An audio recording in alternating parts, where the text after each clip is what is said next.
Hey guys, tonight we're going to take a bite, figuratively of course, out of something so deceptively innocent, so bland on the surface, that you probably haven't stopped to question its secret double life. Bread. That's right. Just your everyday, sit next to your eggs, sandwich-hugging bread. But here's the twist. Tonight's journey isn't about the fluffy loaf in your kitchen that expires in 6 years and tastes like compressed sadness. No, tonight we're going way, way back. Back to when bread was alive. When it was coarse, fermented, gritty, sour, and strangely good for you. The bread of medieval Europe, yes, the stuff that fed entire villages, soaked up trench stew, and maybe even cured a few digestive curses, wasn't just food, it was superfood. So before you get comfortable, take a moment to like the video and subscribe, but only if you genuinely enjoy what I do here. I'm not out here kneading dough for algorithms. Tell me, what time is it where you are? And what city are you watching from tonight? Let's see who's listening to the rise and fall of history from the furthest corner of the world. Now, dim the lights, maybe turn on a fan for that soft background hum, and let's ease into tonight's journey together. You're standing at the edge of a windswept wheat field in 12th century Normandy. The stalks aren't perfectly lined in industrial rows. There's no Monsanto, no combine harvester roaring through. These grains are tall, golden and unrecognisably wild. The wheat here is landrace, a genetic mosaic, locally adapted, evolving with the whims of weather, soil and centuries of stubborn farmers. You're watching a family bent over with sickles, methodically slicing the ripened heads from the stalks and piling them into baskets. There's a rhythm to it, like music. This is bread's origin story in motion. The wheat looks different than what you're used to. For one, the heads are smaller and more fragile. Modern wheat is bred to be uniform and high-yielding, but here it's variety over volume. Spelt, emmer, einkorn, grains with names that sound like Viking grandchildren. These aren't chosen for softness or stretchiness. They're grown for hardiness, nutrition, and the ability to stay standing through unpredictable rains. The grains are full of fibre, rich in micronutrients and stubbornly low-yielding, which makes every loaf kind of a miracle. You crouch down, run your fingers through the soil. It's dark, loamy, and dotted with beetles. This isn't the stripped bare, chemically dependent farmland of the 21st century. It's a living ecosystem. The grain grows with weeds, not against them. No pesticides, no irrigation, no GMO. Everything is a battle. And yet, the bread that comes from this dirt ends up nourishing the people better than most supermarket loaves ever could. A curious thing, they don't harvest all the wheat. Some stalks are left standing as an offering to the saints, to the soil, to next season. It's part superstition, part survival strategy. You're reminded how closely food and faith dance together out here.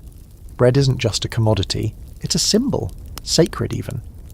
Now, if you're thinking, sure, but they also died at 35. Hold up. That's the average because of plagues, infections, infant mortality, war, not because medieval people were eating poisoned toast. In fact, skeletal studies from the period show surprisingly few signs of malnutrition in peasants. Jaws were healthy. Teeth were worn, sure, but strong. Bread didn't rot their insides. If anything, it held them together. Quirky fact time. Okay. Did you know some medieval villages held bread blessing festivals where loaves were paraded like relics before being broken and shared? In some parts of France, women even baked human-shaped breads to protect children from illness. Little crunchy talismans. Bread was protective, symbolic, and deeply personal. Now here's where it gets messy. Historians still debate just how nutritious medieval bread actually was. Some claim the bread was often so coarse, it wore down people's teeth like sandpaper. Others argue that any dental erosion was a fair trade-off for the dense matrix of vitamins and fibre these loaves offered. Some scholars point to seasonal shortages, times when bread was padded with sawdust or mashed tree bark, but even then people were being clever with what they had, not reckless. The consensus? Bread back then was more whole, more complex and far less processed than anything you'll find wrapped in plastic. And the flavour? Let's just say it wasn't winning any Great British Bake-Offs. Sourdough tang, smoky crusts, and a slightly musty nuttiness from the grain husk. Chewy, dense, textured. This was bread you had to chew, not squish into your molars with your tongue. You earned your sandwich. You follow the harvest from field to threshing floor, watching the grain get separated from the chaff by hand. Dust flies. It's itchy, it's loud, and it's deeply human. No steel mills, no sterile factory floors, just villagers, rhythmically stomping and beating their way to dinner. And when the grains are finally gathered, off to the local mill, which is powered by either wind or water. More on that in the next section. This part of history isn't glamorous, but it's grounding. The bread of this time wasn't about marketing or shelf life or keeping costs down. It was about survival, community, and faith. It was food at its most honest. And it didn't just fill stomachs. It kept people alive, energized, and oddly healthier. The night deepens. You feel a breeze drift through the field, carrying the scent of dry wheat and river water. Somewhere, far off, a bell rings from a monastery tower. Evening prayers. Tomorrow they'll bake. But tonight, you're just here, a stranger in the past, watching a world you thought was primitive, but that might just be onto something we forgot. You leave the field behind and follow the harvest down a winding dirt path where the morning mist still clings low to the earth. You're headed toward the village mill, and you can hear it long before you see it. A steady mechanical sighing, like the breath of some ancient sleeping giant. It's a watermill today, anchored by a gentle stream that cuts through the edge of the woods. The wooden wheel turns lazily, powered by the soft, constant push of water. This is where the wheat becomes flour, and where the magic and a lot of the nutrition either gets preserved or gets lost, depending on how the grain is treated. Here, in the low timber-framed mill house, you watch two massive circular stones spin against each other in slow, groaning circles. The bottom one sits fixed. The top one grinds, pulled by gears linked to the water wheel outside. In the centre, a small wooden chute trickles whole grains into the grinding space. You lean in and watch. The kernels are crushed, split and pulverised into a warm, coarse powder that smells like sun-dried grass and raw earth.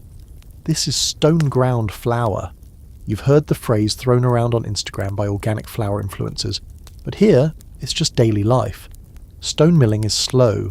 It generates heat, sure, but not the blazing friction that modern steel rollers unleash. The grain keeps its integrity. The germ, the bran, the endosperm, all ground together, nothing thrown away. You're watching whole grain become actual whole grain. The result? A flour that still has oils, fibre, minerals, even a bit of vitamin E. It spoils faster, yes, but your body recognises it as food, not filler.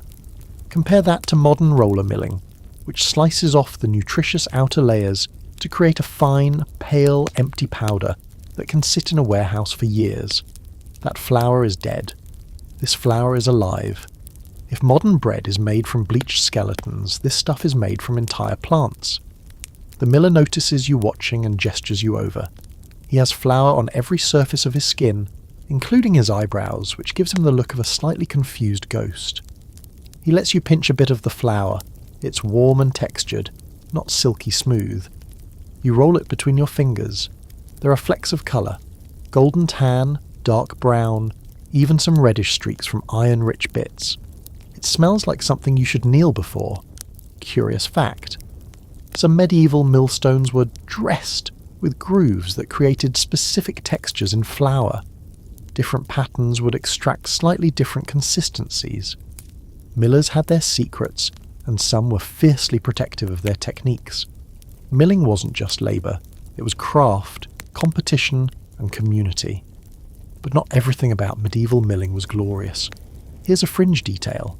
Many millstones shed small fragments of grit into the flour, which ended up in the bread. That's not a bug, that's a feature, sort of.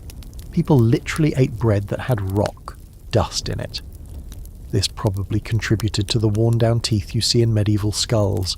Still, even with that, the bread kept coming. Scholars still squabble over how much that grit affected health. Some say the abrasive quality helped keep the digestive system scrubbed clean.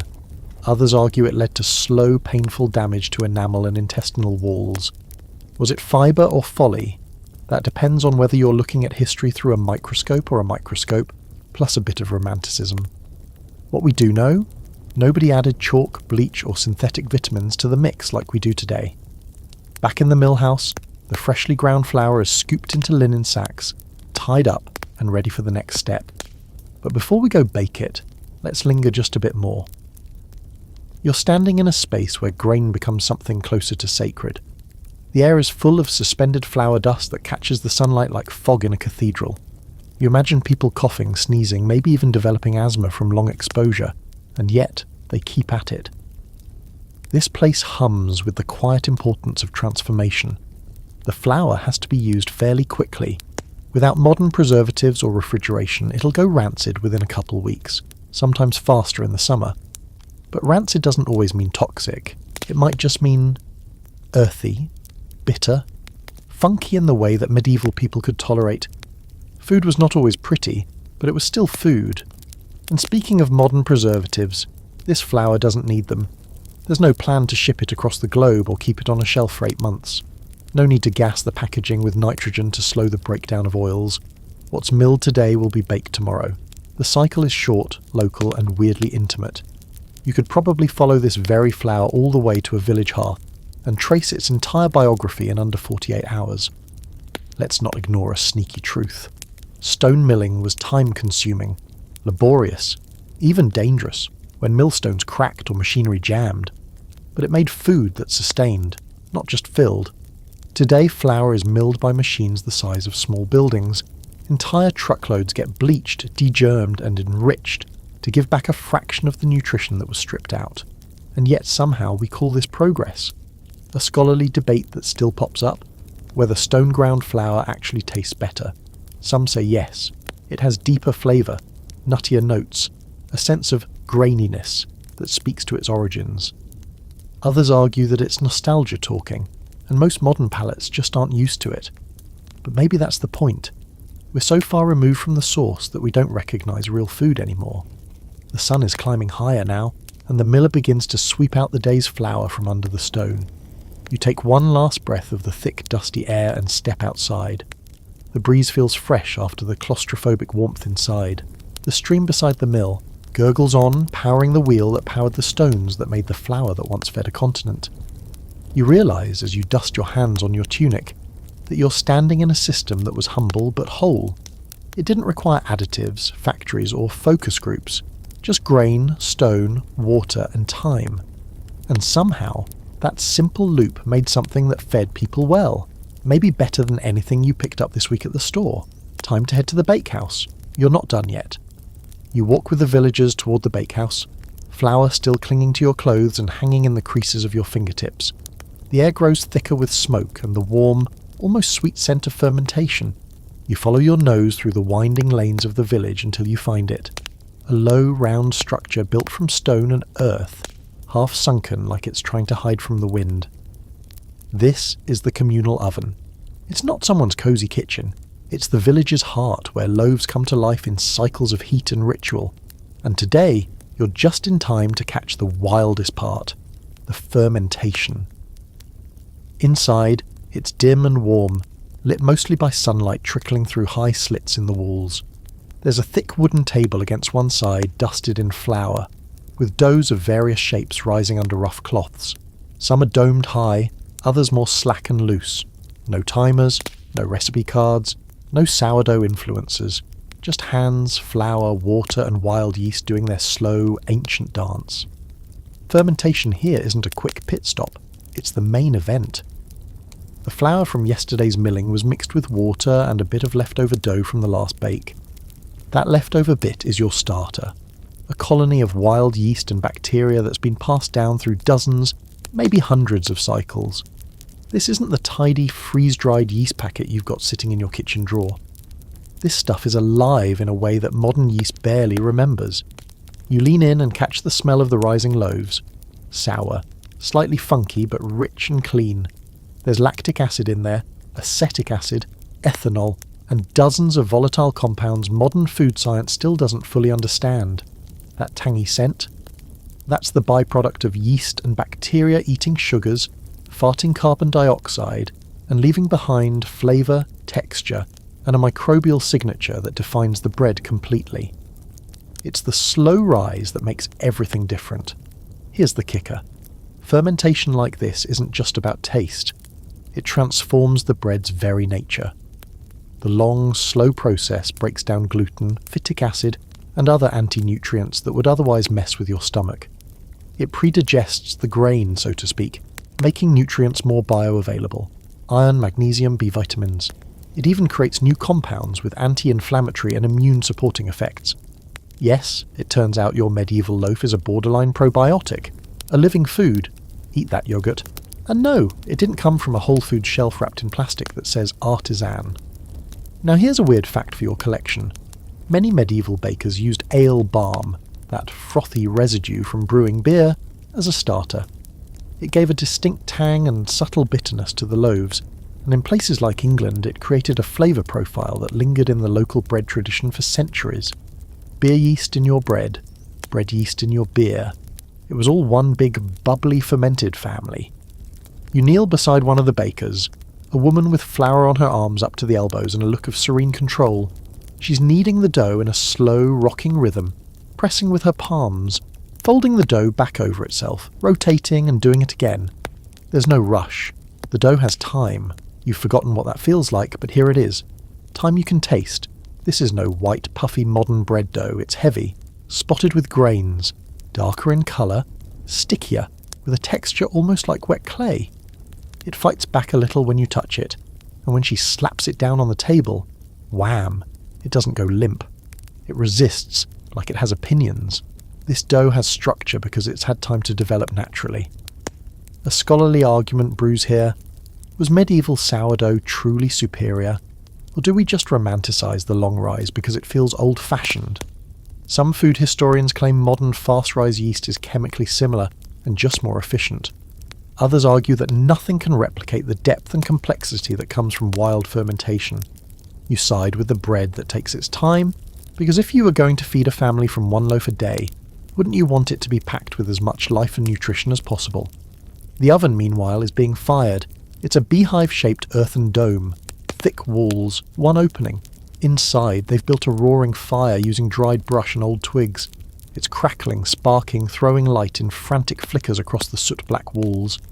After an hour or so, the fire will be pulled out and the bread goes in. No temperature gauge, no alarms. Just the hand of experience and the intuition of generations. Now imagine what happens when the door closes and the heat begins its final transformation. The crust will brown through the Maillard reaction, a chemical ballet between amino acids and sugars. It will seal in the moisture and create that satisfying crunch and chew you can't fake. The interior, called the crumb, will form its signature holes and sponginess as the last bit of fermentation gases expand. The result is a loaf that's chewy, digestible, and shockingly filling. Here's something strange you'll notice. The villagers eat less bread than you'd expect. Or rather, they eat it with more intention. One thick slice of this stuff will hold you longer than 3 slices of modern supermarket bread. It's dense with fibre, full of protein. Yes, grain has protein. And still carries the oils from the germ that modern flour strips away. You won't get a blood sugar spike followed by a crash. You'll get a slow, steady release of energy, like a medieval power bar. And when they finally break the loaves, it's not just eating, it's part of the rhythm of the day.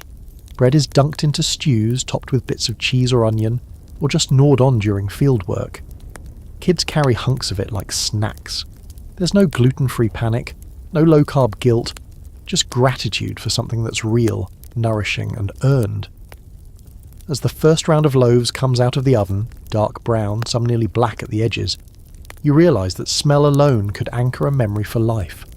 The crust is thick and crackling, the centre still steaming, the aroma halfway between caramel and wood smoke. A few villagers tap the bottoms of the loaves, listening for a hollow echo, proof that it's baked through. No thermometers, just instinct. You sit down with your first piece. It's heavy in your hand, you tear it open. The crumb pulls apart with just enough resistance to make it satisfying. You take a bite. It's tangy, nutty, with a depth you never knew bread could have. And just like that, you understand. This wasn't just food. It was culture. It was health. It was the result of human cooperation with soil, air, water, fire, and time. This bread didn't come from a factory. It came from a way of living we've almost forgotten. You're leaning back now, belly full and fingers still dusted with warm crumbs, and you realise something kind of unnerving. Your body feels good. Like, unnaturally good for someone who just ate a slab of bread thicker than a modern burger patty.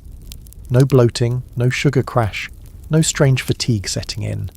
You expected a nap-level slump, but instead you feel satisfied.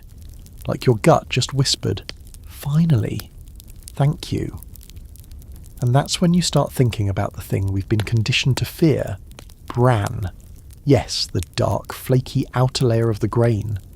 The part most modern flour companies toss out to make flour refined and white and fluffy like a premium pillow.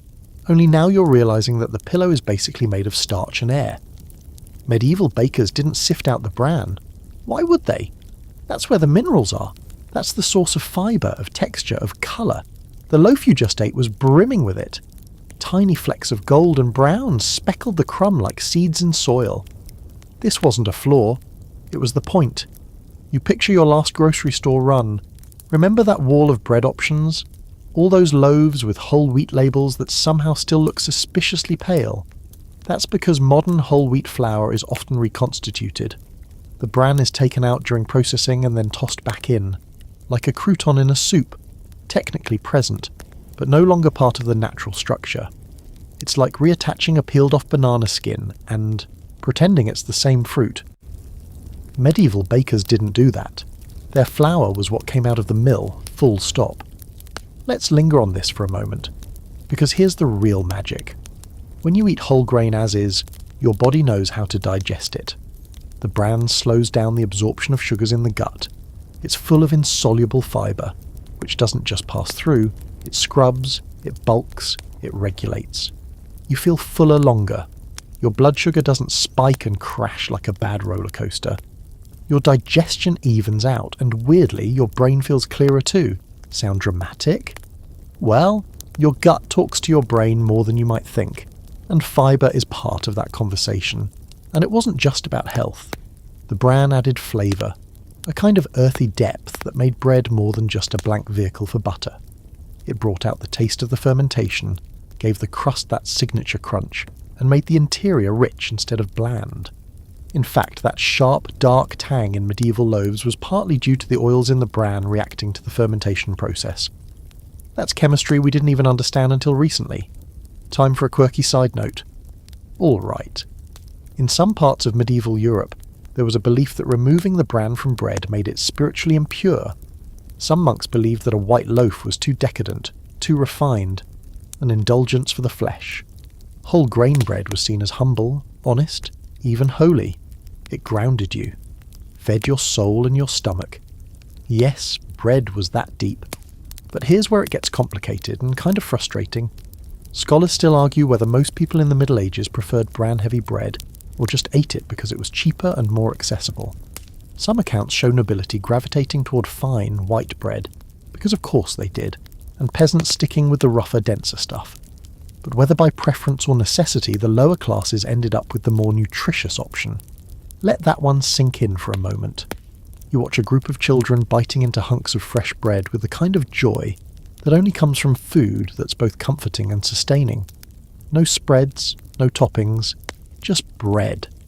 And they're laughing between bites, running back and forth between the bakehouse and the communal well like they're burning off the energy it just gave them. Which, let's be honest, they probably are. You notice how no one here seems to fear their food. They're not counting calories, avoiding carbs, or doing math before every meal. Bread isn't the enemy. It's the centerpiece, a lifeline. And somehow, despite living without nutrition labels or fitness trackers, these people seem to understand something we've forgotten. Food should make you feel well, not just full. You sit with the baker again, watching her cut open one of the denser loaves, a kind of flat round baked for long storage. Inside, the crumb is darker, heavier, almost smoky. It'll keep for over a week if left to cool and wrapped in cloth. No preservatives, no plastic bags, just the magic of a loaf that was built to last. And yes, it might dry out eventually, but guess what?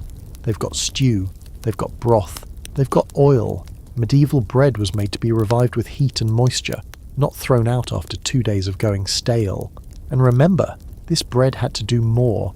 It wasn't just a side dish.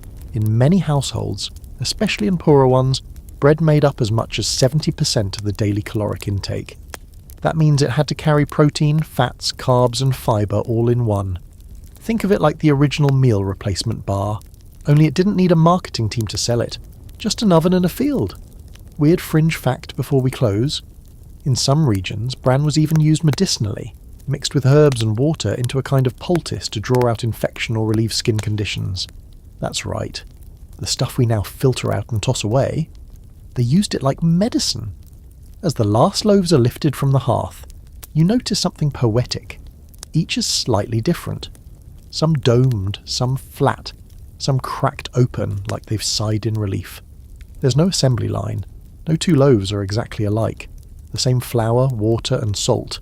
But everyone carries its own little story of who needed it, how long it rested, and what heat it met in the oven. You wonder when food stopped having stories. You pull your cloak tighter and step outside as dusk approaches, the scent of baking still wrapped around you like a warm fog. The villagers are carrying loaves home in baskets, some still hot enough to burn fingers. The path ahead winds back toward the fields, but also deeper into the mystery of how we turned this miracle food into something that now, somehow, makes us sick. But for tonight, you're still here. In a world where bran is a gift, not a nuisance. Where bread is bread. Not filler, not foam, not a frenemy hiding in your sandwich. Just bread. Real, grainy, fermented, nourishing bread. The next morning starts before sunrise. You're curled near the hearth in the bakehouse, soot still clinging to the air when you hear it. The rhythmic thud of footsteps and the muffled hush of conversation outside. The day's first bread has barely cooled, and already people are coming for it. But this time, not just for their daily loaf, today is market day. And the bread being baked isn't just for sustenance, it's also currency, bartered and sold, judged for its weight, shape, and even colour. You follow the movement out into the village square, where stalls are being erected like crooked teeth, each one groaning under the weight of smoked fish, bruised apples, wheels of cheese, and, you guessed it, bread. And not just one kind. You're seeing flatbreads, round hearth loaves, braided spelt buns, barley cakes dusted with ash, and even massive sourdoughs that look like they could double as shields. The variety stuns you. You thought medieval bread was a monochrome block of grainy brown, but no, it's a spectrum, a dialect spoken in flour and fire. And here's the part no one tells you. Peasants didn't bake in the modern sense. Many didn't even have ovens at home. They relied on communal bakehouses, where the whole village brought their doughs to be baked by someone who knew the heat and the timing like a second language. Some paid with coins, others paid with a chunk of the finished loaf. Bread wasn't just food, it was a shared event baked into the fabric of daily life. As you watch people trade bread for salt, eggs or a clay pot, you start noticing the differences between loaves. The lighter, finer white breads, the kind made from sifted flour, are in high demand but harder to come by. They cost more. You see one baker quietly shaving off the darker crust of a grey loaf to make it look paler, more refined. It's a trick, a small lie for a few extra coppers. And here it is, your first real taste of class stratification in the crust. You realise that not all bread was equal, even back then. Peasants ate the darker, denser loaves made with whole grains, rye, or barley. Nobles preferred wheat-only breads, especially when it had been sieved through fine cloth to remove all the bran. It was softer, whiter, and somehow more noble. Over time, white bread became a status symbol, a culinary trophy of refinement. The irony? That same whiteness was achieved by stripping out nearly all the nutrients. You stand there chewing on a slice of barley bread. Dense, slightly sour, with a hint of smoky tang from the oven walls, and think about how this peasant staple is probably healthier than anything in your fridge. It's low glycemic, high in minerals, easy on the gut. But in the Middle Ages, it was the food of the poor, food hierarchy disguised as flour. Here's something quirky you'll appreciate. Some regions got creative with bread substitutes when grain ran low. In hard times, people ground up chestnuts, acorns, even ferns to mix into dough. In Scotland, seaweed was sometimes added. Desperate? Sure, but clever. And surprisingly, some of those alternative breads turned out to be more nutritious than wheat loaves. Modern studies of famine breads show high levels of trace minerals and antioxidants, though they were often tough to digest and required boiling or pre-fermentation to be safe. Back at the market, you wander past a monk selling honeyed loaves shaped like crosses, sacramental, sweet, probably meant for feast days. A boy walks by carrying a trencher, a thick, stale slab of bread used as a plate. It'll absorb stew during the meal, then be eaten or tossed to dogs, or to beggars, who often waited outside manor halls for leftover trenchers. Even bread's second life had a purpose, nothing wasted. You pause at a stall where a woman is selling a loaf that looks like a cross between a pretzel and a wheel. She tells you it's made from rye, soaked overnight in sour whey, then slow-baked until it can last nearly a month. Soldiers used to carry these into battle. You bite into one and feel your jaw protest. It's tough, almost like bread jerky, but it's salty, tangy, and surprisingly filling. You can feel it settling like a slow ember in your stomach, one bite at a time, like edible armour. And still, even in this bustling market of smells and flavours, you can see the signs of bread's deep symbolism. At the church stall, loaves are arranged in neat rows with small crosses scored into the tops. You're told the priest blesses them before major feast days. In some towns, bread was believed to ward off evil. Families would hang loaves from rafters during storms, or bury a piece under the front door to protect the home. Bread wasn't just food, it was a ritual, a belief, a superstition wrapped in crust. Of course, not all bread tales are cosy. Ergot poisoning, caused by a fungus that infected rye, was a real threat in damp seasons. You've probably heard of it. People dancing uncontrollably in the streets, hallucinating visions of demons and saints, suffering seizures or even death. For centuries no one knew it was the bread. This cursed grain fed folklore and fear across Europe, and scholars still debate how many of those infamous outbreaks were caused by mouldy rye loaves versus religious hysteria or contaminated water. Still, it's a reminder. Bread wasn't without its risks. When your whole life revolves around a single food, anything that touches it, weather, fungus, war, taxation, becomes a life or death factor. You end your market loop with one last indulgence. A soft, round loaf studded with dried apples and sweetened with just a whisper of honey. It's rare, a treat baked for the harvest festival. You take a bite. It's barely sweet by modern standards, but rich in its own way. The apple gives it chew. The honey leaves a whisper on your tongue. It feels like celebration. You sit on the edge of a wooden cart, loaf in hand, watching the market wind down. The sun is high, casting long shadows from thatched rooftops and loaded wagons. And you realise every loaf you've seen today tells a different story, of class, of geography, of weather, of belief. This is bread not as product but as mirror. And suddenly, the thought of plastic-wrapped sandwich bread stamped with a sell-by date and pumped full of soybean oil and dough conditioners feels sad. Like we took something alive and made it lifeless, all for the illusion of convenience. You take one last bite of your harvest loaf, let it dissolve slowly on your tongue, and decide, this is the kind of bread that could teach you something, if you're willing to listen. The road out of the market takes you past the edge of the village, where the smell of warm bread finally begins to fade, replaced by the musty scent of wood smoke and damp leaves.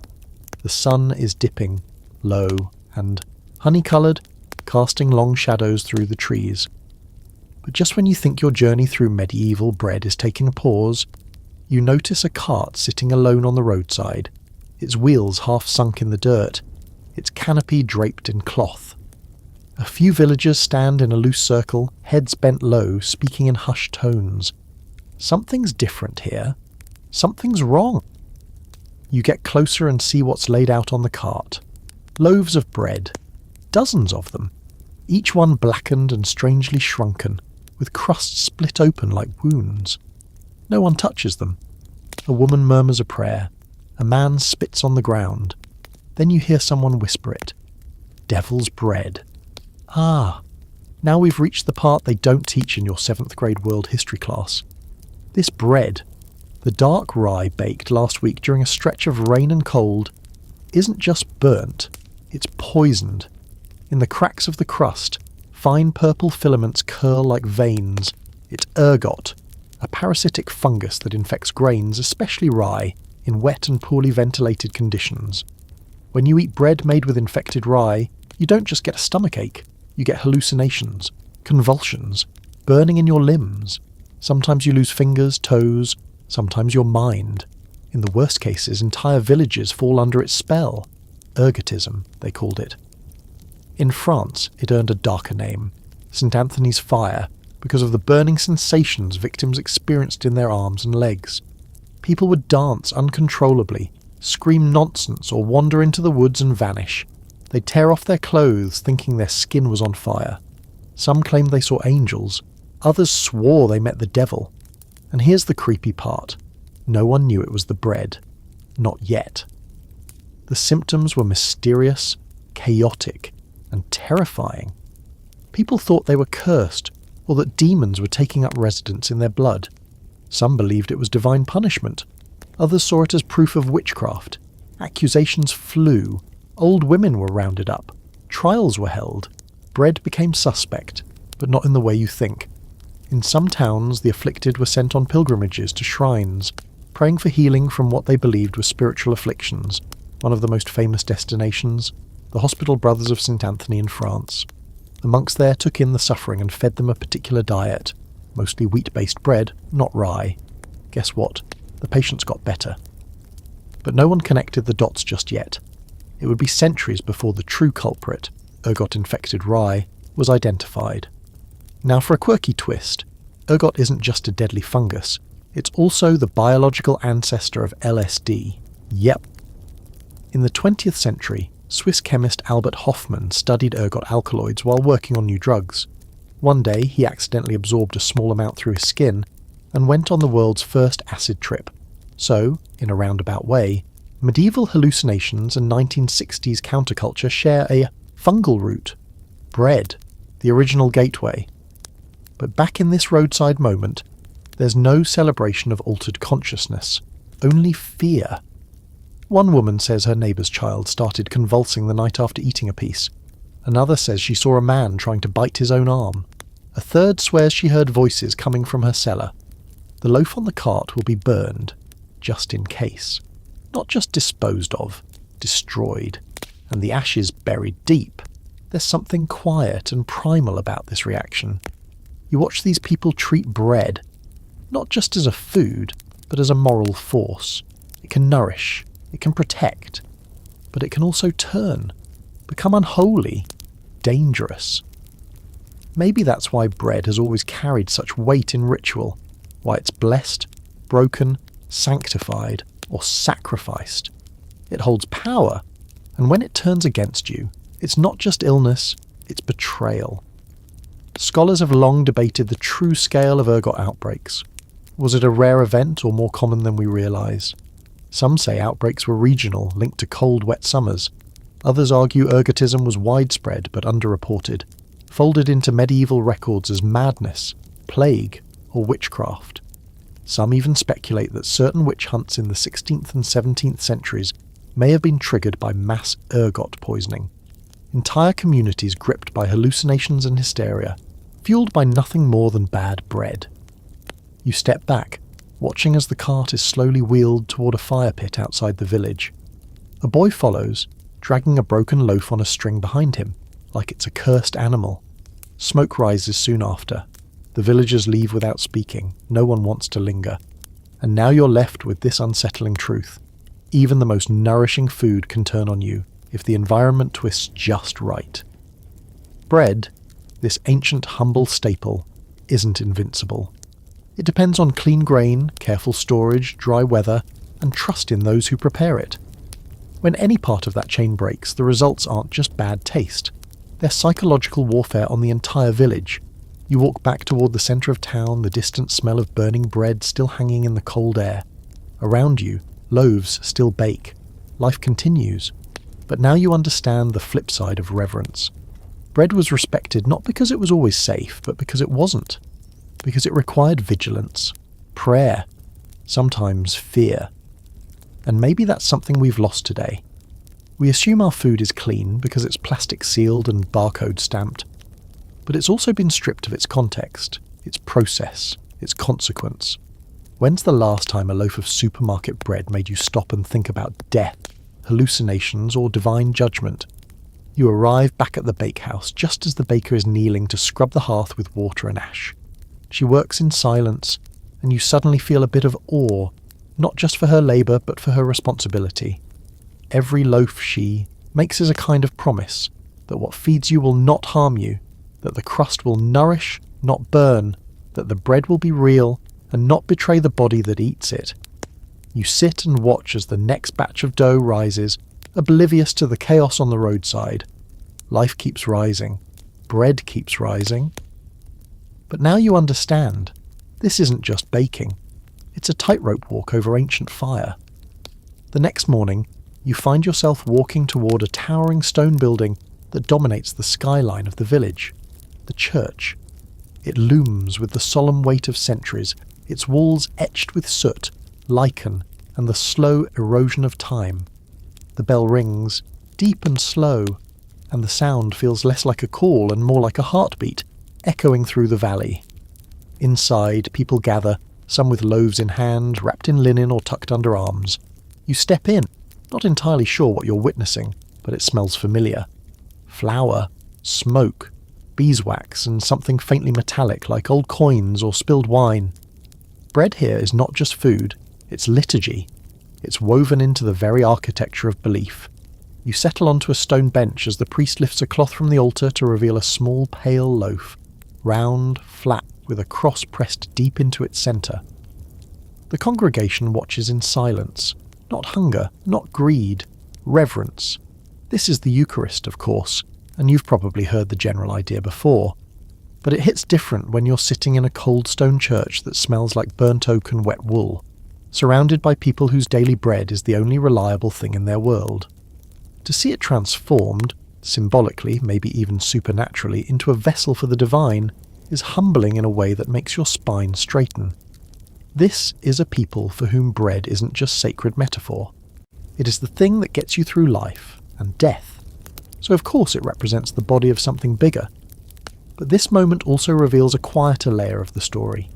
The church didn't just sanctify bread, it controlled it. Back outside, you hear it whispered by a baker's apprentice. There's been a dispute about tithes. The church has demanded 1/10 of every loaf baked this week, in addition to the grain tax. And it's not just about food, it's power. Whoever controls the flour controls the hunger, and that means control over the hearts, the stomachs, and the minds of the people. You head toward the edge of town where you find a smaller chapel, simpler and quieter, its stone steps worn smooth by barefoot feet. Here, the bread isn't reserved for high ceremonies. It's baked in an adjoining room by nuns who work silently, faces calm and hands steady. The scent here is more rustic. Barley, oat, maybe even lentil flour mixed in. They make what's called alms bread, distributed to the poor, the sick, and travellers. It's not refined, it's not blessed by candlelight, but it feeds. And sometimes, that's the holiest thing a loaf can do.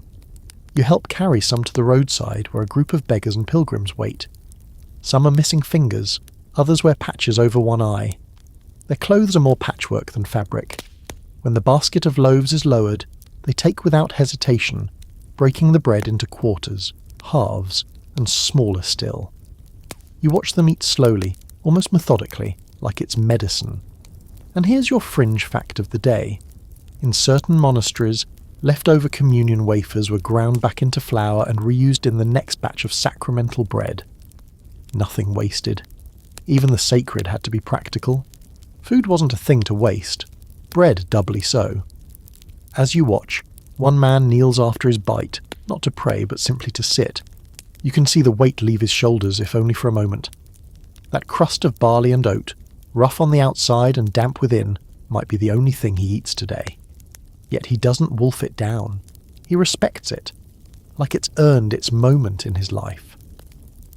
The church's relationship to bread wasn't just symbolic. It was deeply economic. Tithe barns stored vast reserves of grain, and the church often held the most reliable ovens. Villagers might knead dough at home, but they'd still pay to bake it in a church-owned oven, sometimes with a portion of their dough, sometimes with coin. These oven taxes were baked into daily life, if you'll excuse the pun. Bread, no matter how sacred, still came at a cost. But there's something beautiful in the contradiction. Bread is both a sacred offering and a taxed commodity. It's a gift and a burden. It is what people prayed for and what they prayed with. And somehow no one seems confused by this duality. They live with it, like they live with the seasons. You start to understand that bread didn't just survive here, it structured things. Calendars were marked by feast days involving special loaves.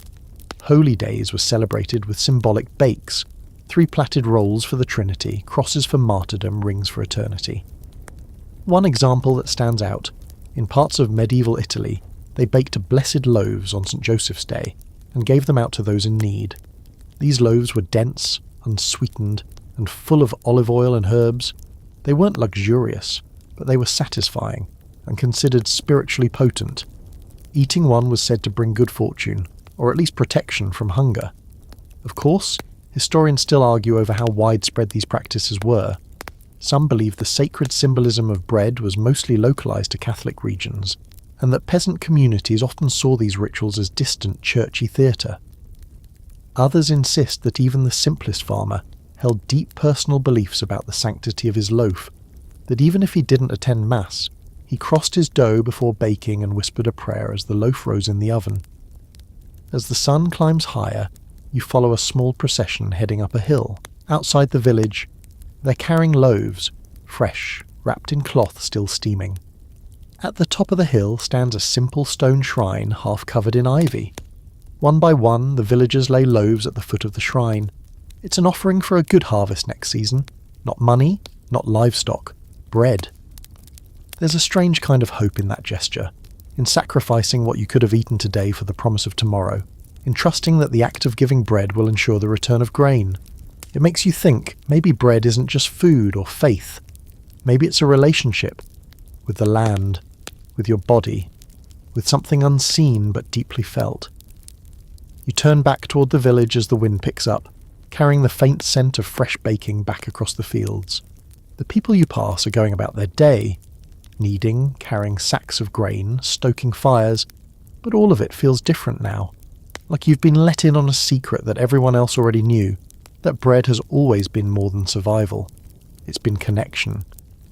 You think about the rows of shrink-wrapped sandwich loaves lined up in your grocery store back home, sitting silent under fluorescent lights, sterile and lifeless, and suddenly they feel like something else entirely, like replicas, like monuments to what bread used to mean before it was stripped of its soul. You wake the next day to the sound of grain being poured, buckets tipping into sacks, coarse kernels rattling like dry rain.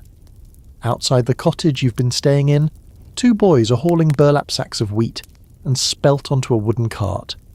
It's bound for the next village over, where their uncle has a better oven, or at least one that isn't currently housing a family of nesting jackdaws. And while that's charming in a folktale kind of way, it's less helpful when you're trying to bake 40 loaves before sundown.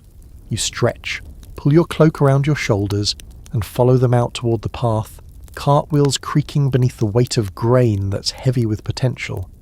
You keep thinking about what you've learned so far, how bread here is built, not bought, how every step from seed to slice feels intimate, but there's something you haven't fully unpacked yet, something sitting just beneath the crust, gluten, that protein everyone talks about now like it's a Marvel villain, the thing your modern friends blame for everything from headaches to heartbreak. And today, as you walk alongside these boys hauling their future loaves, you finally start asking, what's changed? Why could medieval villagers eat hearty slices of wheat bread every single day without complaining about brain fog or bloating, while you eat a bagel and suddenly need a nap and a therapist? Let's break it down. Medieval wheat, for starters, wasn't the same as the stuff you're buying today. The most common varieties grown back then, einkorn, emmer, and spelt, are what we now call ancient grains. They contain gluten, yes, but in significantly lower concentrations, and it's a different gluten, more fragile, less elastic, and far easier for the body to break down. Think of it like comparing a wool sweater to a suit of armour. Both protect you from the cold, but one is far more breathable. You stop for a moment as one of the boys adjusts the harness on the donkey pulling the cart. He offers you a hunk of barley bread from his pocket, still dense and cool from the night before. You take a bite. Chewy, sour, satisfying. No sugar, no seed oils, no preservatives, and your gut, still not rioting. Now here's where things get more scientific. Modern wheat, especially the high-yield dwarf wheat developed in the 20th century, was bred for uniformity, pest resistance, and above all efficiency. More loaves per acre, more gluten to help bread rise faster and look prettier, and in doing that, we ramped up the very proteins that are hardest for the human body to digest. Combine that with fast-acting commercial yeast, and you've got a recipe for digestive mayhem. Here's the dirty little secret of your modern loaf. Most of it is rushed. The dough isn't fermented long enough to let enzymes break down gluten and phytic acid. There's no wild yeast working slowly to soften the blow. It's like the difference between a long, deep massage and being slapped around by a robot wearing mittens. One nurtures, the other just flattens you, and fermentation matters. A lot. In medieval times, bread doughs would ferment for hours, sometimes even overnight. That long fermentation acted as a kind of predigestion, reducing the load on your stomach and making nutrients more bioavailable. Vitus enzymes had time to work. Gluten began to unravel.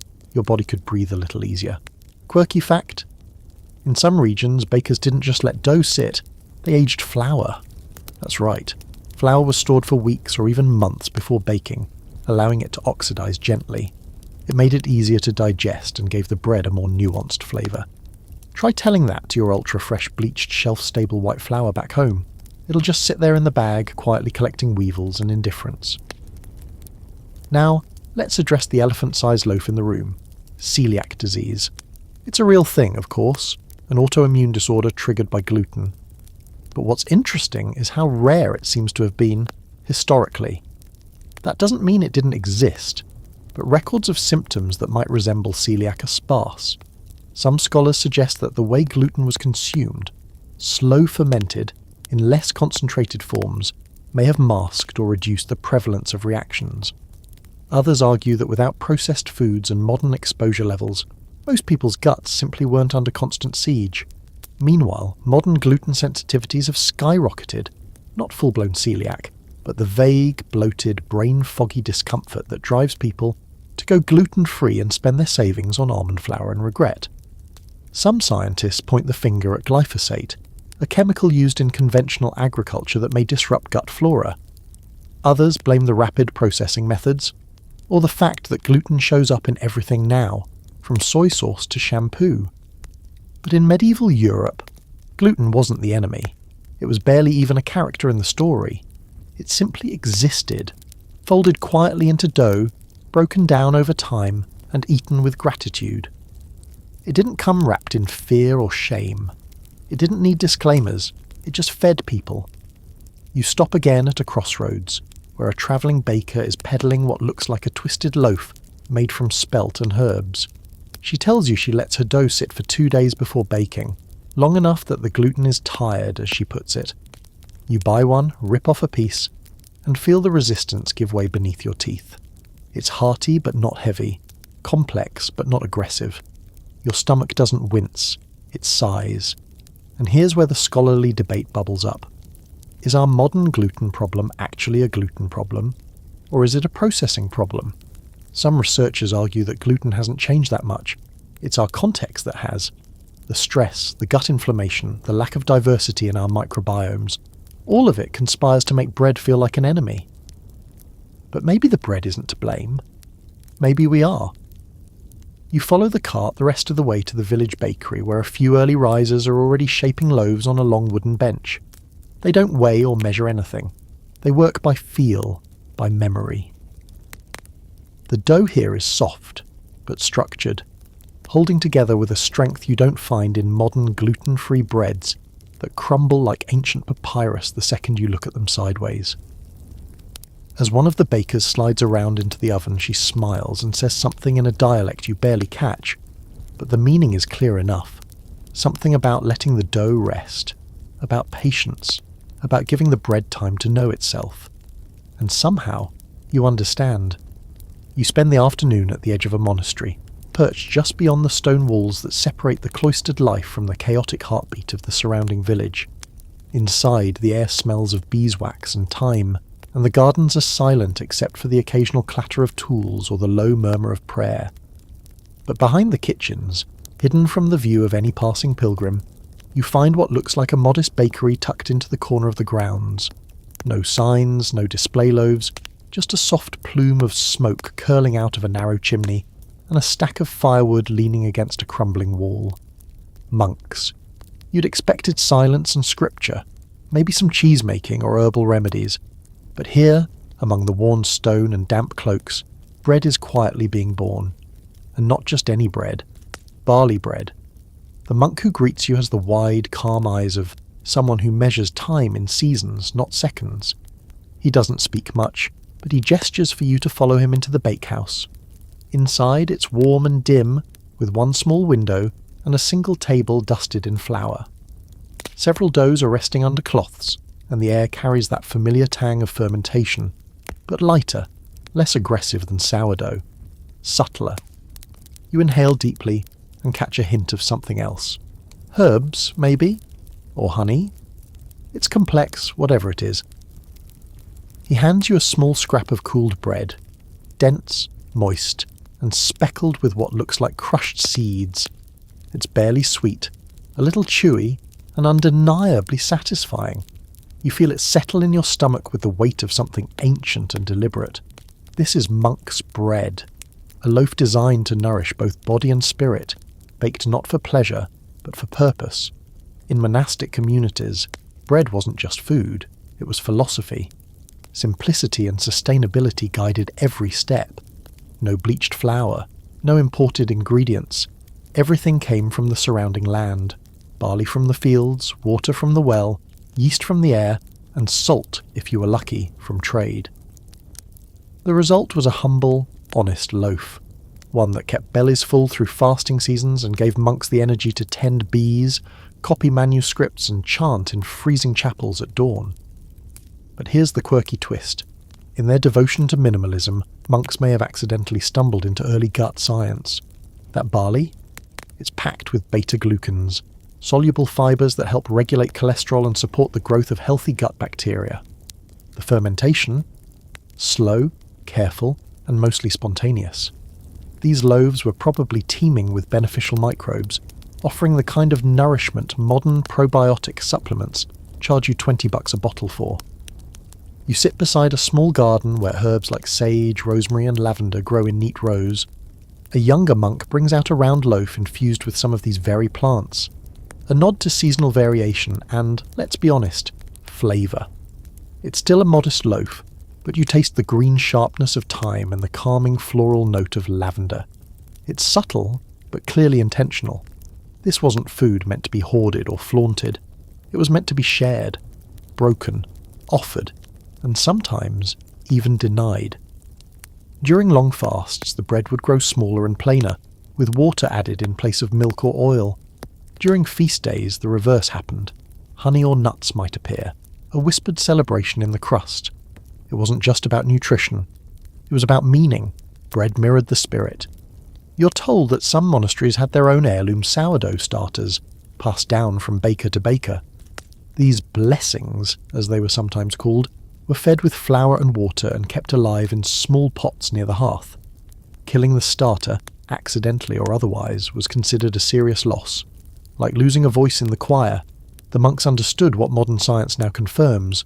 Microbial cultures, passed down across generations, shape not just the flavour of bread, but the very health of the people eating it. And speaking of science, there is still debate among food historians and researchers about how aware monks were of the health benefits of their bread. Some argue it was purely spiritual discipline that led them to simpler, more digestible loaves. Others believe there was a rudimentary understanding that certain methods simply made people feel better. Regardless, the outcome was the same: bread that soothed, sustained, and supported a healthy gut, long before we had terms like microbiome or prebiotic fibre. One monk explains, using gestures more than words, that their bread takes nearly 2 full days from start to finish. The grain is ground slowly, mixed by hand, fermented overnight, shaped by feel, and baked in a low, smouldering oven fueled by fallen branches from the monastery's grove. It's not just a process, it's a practice. A rhythm that slows the mind and connects the act of baking to prayer, humility, and patience. And it strikes you that this might be the missing piece in modern bread. Not just the ingredients, not just the method, but the intention. Bread as service, bread as care, bread as a quiet conversation between person and planet. You lean against the low stone wall and watch as more loaves are pulled from the oven, their crusts dark but not burned, their centres soft and heavy with steam. A few are set aside for the monastery, others are stacked in a basket bound for the village, where they'll be handed out to the poor, the sick, or anyone who happens to be passing through and hungry. No price, no transaction, just bread for those who need it. It reminds you of something the monk mumbled earlier as he folded dough with slow, precise hands. Bread remembers. At the time, you didn't quite get it, but now, looking at this place, its silence, its structure, its strange, holy rhythm, you think you understand. Bread remembers the soil, the seed, the hands that shaped it, the fire that changed it, and the mouths it's meant to feed. It carries the memory of care. Compare that to modern loaves, designed for volume and shelf life. They don't remember anything. Not the farmer, not the miller, not the baker, just machinery, the ghost of flour. As evening settles over the monastery, casting long shadows across the garden paths and chapel windows, you sit quietly with your last bite of barley loaf. It's cool now, but still fragrant, still comforting. And in that moment, you realise something simple but profound. This bread doesn't just sit in your stomach, it stays with you. You leave the monastery before dawn, the gravel path crunching beneath your boots as the last stars fade into a sky bruised with morning. Your hands are cold, your stomach hollow, and your thoughts restless. After all the slow fermentation and sacred loaves, after all the grain-ground philosophy and holy crusts, you're still curious about the other side, the dark flip side of bread that came not from patience or reverence, but from pure, grinding necessity. So today, you're not looking for the monk's loaf or the market's sourdough. You're here to find famine bread. It's not easy to ask about. Even the word famine feels like something people would rather forget. But eventually an old woman in a patched shawl points you toward a cluster of homes outside the main village, low to the ground and built with mud and straw. There, near a lean-to with a slumped roof, you meet a man stirring something that looks more like mud than dough. He doesn't flinch when you ask. He just shrugs, reaches into the bowl and scoops out a lump the size of a potato. This, he says, is what we bake when there's nothing left. You stare at it. It's greyish, slick, and smells faintly of bitter greens. He tells you the recipe, if you can call it that. Flour, what little's left of it, mixed with ground roots, dried leaves, boiled bark, and sometimes clay. Yes, clay. Just enough to make it hold its shape in the oven. The taste? He doesn't describe it. He just tears off a piece, chews slowly, and hands the rest to you. You bite down, and it's exactly what you expect. Bland, slightly sour, and weirdly gritty. Not in a rustic, stone-ground way, but in a did-I-just-eat-a-small-rock way. Still, it fills your mouth. It sits heavy on your tongue, and most importantly, it sits heavier in your belly. That was the point. Famine bread wasn't about pleasure. It was about survival. This kind of bread emerged during the lean months, when war, drought, or disease choked off the grain supply. Sometimes it followed poor harvests. Other times, it followed poor politics. Lords raising taxes, kings seizing grain, priests asking for tithe loaves when the barns were already bare. In those moments, families scavenged. They turned to mosses, ferns, acorns, and even animal feed. Anything that could be pounded into a flour-like substance and stretched into something vaguely edible. You sit near the fire and listen as the man explains how they prepare the bark. First it's stripped from trees, usually elm or birch, then boiled for hours to leach out the bitterness. What's left is fibrous, stringy pulp that can be dried and ground. Mixed with a bit of water, maybe some chickpea flour if you're lucky, it becomes dough. A sad, fibrous parody of dough, but still. Quirky fact. Some famine breads use dried nettles for filler. Nettles. The stuff that stings you if you brush it wrong. Turns out, once dried and ground, nettles are surprisingly nutritious, full of iron and vitamin C, nature's reluctant gift. Painful to harvest, humbling to eat, but far from useless. You take another bite not because you want to, but because you're starting to understand the meaning behind it. This isn't bread for sitting beside a stew. This is the meal. And when it's gone, you don't lick your fingers. You scrape the crumbs back into the fire and hope there's enough flour left tomorrow to try again. Famine breads varied wildly, depending on region and desperation. In Finland, they made bark bread, or petulaipa, using pine bark and rye. In Ireland, it was potato peelings and water when the blight hit. In Poland and parts of Russia, sawdust sometimes made its way into the mix. Yes, literal sawdust. Today that sounds unthinkable. Back then, it was calories, sort of. You pause and consider the sheer difference between this loaf and the ones you ate in the monastery. One was sacred. This one is survival pressed into a crust. One honoured patience. This one mocks the idea of choice. But here's what's fascinating. Even these loaves, these desperate, strangest breads, still did something powerful. They held people together. And here's where it gets academic. Historians debate just how common these breads were, and how nutritionally damaging they might have been. Some say famine bread was borderline poisonous, especially when made with unprocessed acorns or mouldy grain. Others argue that the people making it knew how to prepare these ingredients safely, soaking, fermenting, drying, to mitigate the toxins. In truth, it was probably a mix. Some families survived, others didn't. You look into the fire and think about the modern obsession with food trends. How people now pay $15 for ancient grain crackers made with teff or amaranth. Meanwhile, these famine loaves were demonized, mocked, forgotten. But isn't there something remarkable about bread that can adapt to nothing? That can take roots and bark and somehow still rise? The man hands you a second lump, this one baked in the embers of the fire. The crust is scorched black, but the inside is still soft, damp almost. He says they store it wrapped in cloth near the fire to keep the mice away. He doesn't look embarrassed. There's no shame here. Only survival. You chew. Taste like charcoal and memory. In a strange way, these loaves may have been the most honest bread of all. No illusions, no pleasantries.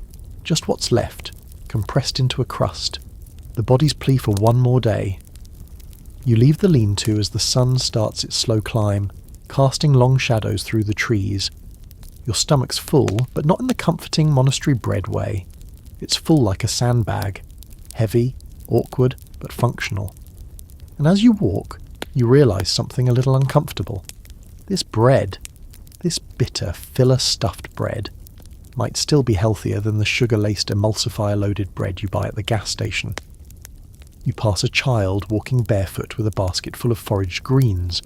She smiles and tells you her mother makes forest bread with these: parsley, nettle, and garlic mustard. You nod. Even in hunger, they find a way to keep it real. And so you keep walking, past burnt loaves and bitter barks, past fields turned to mud and grain sacks emptied too soon. But you don't feel pity, you feel awe. Because here's the truth they don't write into the cookbooks. Even in famine, people bake. Even when the world falls apart, they make bread. The fields are quiet again, and you find yourself walking beside an old watercourse, one that twists lazily through the edges of town before disappearing behind a crumbled stone wall that looks like it hasn't been repaired since the last king died of bad wine and worse advice. You're not looking for bread today. Not exactly. You're looking for flour. Or more specifically, what flour used to be before we started bleaching it into oblivion and vacuum sealing it like it might try to escape. A man waves you over from beneath a sagging canvas tarp. He's got a collection of tools scattered around him. Wooden sieves, leather sacks, a coarse brush that's seen better centuries, and just behind him, the remnants of a stone mill built into the bank. It's not turning now, but he tells you it still works. And as he talks, he digs into one of the sacks and pulls out a handful of flour. You lean closer. It's not white, not even close. It's cream-coloured with flecks of brown, grey, and something almost golden. You run it through your fingers and feel something unexpected. Grit. Tiny fragments of the bran and husk, maybe even a hint of stone dust from the mill itself. You cough involuntarily. This is flour that doesn't just float. It hangs in the air, clings to your skin, gets into your eyebrows and your nose. It's alive in a way that the plastic-sleeved powder in your cupboard never was. This is what flour looked like before the machines came. Before roller mills and bleaching agents and whatever enrichment is supposed to mean when it's just nutrients being re-added after they were stripped out. In medieval times, flour wasn't sterile. It was a living part of the bread. And that grit, that was a feature, not a bug. Here comes your quirky fact of the day. Medieval flour sometimes contained actual stone particles. Not because someone was trying to pad the weight, but because the grinding stones themselves, quarried, chipped and shaped by hand, would slowly erode. Tiny bits would flake off into the grain as it was milled. So yes, when people talk about gritty medieval bread, they mean that quite literally. You were chewing grain, fibre, and maybe a hint of cornwool. The consequences? Well, medieval skeletons show significant tooth wear, molars ground down like river stones. Some skulls bear evidence of jaw stress and chronic dental pain. But it's not as simple as bad bread broke their teeth. These people were using their mouths the way modern people use machines. Bread was one of the few constants, and if it carried a little sand in every bite, so be it. They chewed through it. And here's where things get philosophical. That grit was a reminder, a trace of the process, of the earth, of labour, of the fact that this food had to become what it was, not just arrive in a bag, white and soft and stripped of story. You kneel by the river and rinse your hands, watching the flour dissolve slowly in the current. The man behind you, who you've decided might be the last person in this village who truly respects dust, laughs and tells you that some people used to sift their flour, but only the rich. They had the fine cloth, the extra time, the vanity. For most, the flour went straight from mill to dough bowl. No steps skipped, no illusions. This reminds you of a debate you once read. Were medieval people aware of the trade-off between sifted and unsifted flour? Did they crave whiter bread as a symbol of status, or did they genuinely prefer it for taste and texture? Some historians argue that white bread became a mark of affluence, because it looked cleaner, lighter, more refined. Others say it simply wasn't as satisfying, less fibre, less bite. And the poor stuck with whole grain because it filled them longer. The truth, as always, is likely somewhere in the middle. The wealthy could afford finer flour, and over time that became the aesthetic ideal. But the working class, knowingly or not, had the better deal nutritionally. Whole grain flour contained the oils, the B vitamins, the iron and the magnesium that got stripped away in the refinement process. The irony, of course, is that we're now paying extra for flour that's less processed, trying to return to what they never left. You ask the man if he's ever tried modern flour. He grins like you just asked if he's ever eaten snow. It's soft, he says. Too soft, doesn't speak. Which is a very monk-like answer for a guy covered in grit. But you get what he means. Modern flour is easy, uniform, empty. Medieval flour had texture, resistance. It gave the bread muscle.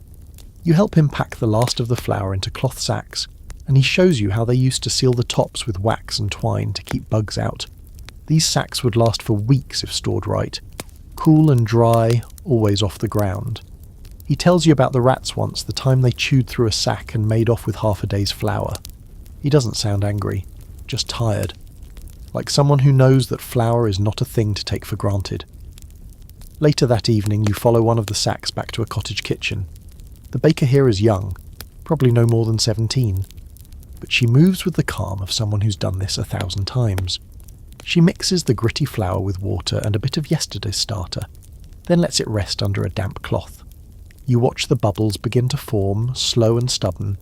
The dough resists at first, then relaxes. You can almost hear it exhale. There's no talk of gluten content or hydration percentages, no gadgets or digital thermometers, just fingers, instincts, and time. The baker runs her hand over the dough and says, "It's good flour. You can feel it fighting back." And that's it, really. That's what you've been chasing through all these fields and ovens and cloisters. That moment where bread pushes back, not in defiance, but in honesty. Where it reminds you that it's made of something real, something with teeth, something with memory. Modern flour has forgotten how to fight. It's been bleached, sifted, and softened into silence. But this flour still remembers the stone it came from, the hands that ground it, the teeth that will meet it. You sit at the hearth as the dough rises slowly, the air thick with anticipation and wood smoke. Outside, the wind is picking up, rustling the last of the wheat stalks in the fields. You think about all the mouths that will be fed with this gritty, honest bread, all the stories hidden in every sack of flour. And for the first time in a long time, you start to wonder if a little grit in your teeth might actually be worth it. You wake to the smell of rye. Not the soft, caraway-sprinkled rye you're used to from the deli sandwiches of your modern life, but something earthier, denser, darker, more serious. The kind of bread that smells like soil after rain, or like the inside of a leather satchel that's been through too many winters. It's already in the oven by the time you arrive at the bakehouse, a low dome of stone glowing faintly from within. A few loaves are stacked on a nearby table, still warm, their crusts nearly black, dusted with flour and split down the middle like they've been struck by lightning. This is rye bread as it once was, medieval rye, the bread of the north, heavier, moodier, built like it knows how to survive a siege and still walk home afterward. The baker here is an older man with calloused hands and a face that looks like it's been carved out of the same stone as the mill. He tells you that wheat doesn't grow well in this region. Too cold, too wet. But rye is stubborn. It'll push through frost, grow tall in bad soil, and still give you a loaf at the end of it. Not a soft, fluffy one, but one that sticks to your ribs and doesn't ask for praise. He cuts you a slice. It's still steaming inside, the crumb moist and slightly tacky, with a sour scent that catches in your throat. You take a bite. It's tangy, almost sharp, with a depth of flavour that feels medicinal. Which makes sense, because for centuries rye bread was more than just food. It was therapy. Here's your quirky fact of the day. In some regions, particularly in parts of what's now Germany and Eastern Europe, rye bread was believed to help calm the mind. Not just from the comfort of eating it, but because of its grounding, sour qualities. Some apothecaries even prescribed it as part of a diet to balance the humours. Too much fire in your belly. Rye would cool it. Too much melancholy. Rye would stabilise you. And here comes the twist.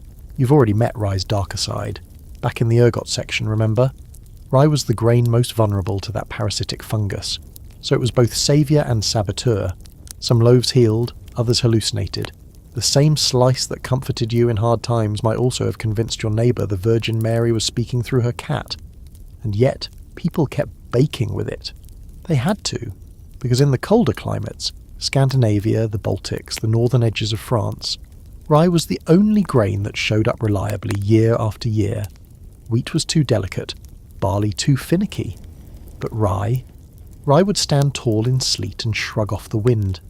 And when you ground it, fermented it, and baked it slow, it gave you a loaf that lasted, sometimes for weeks.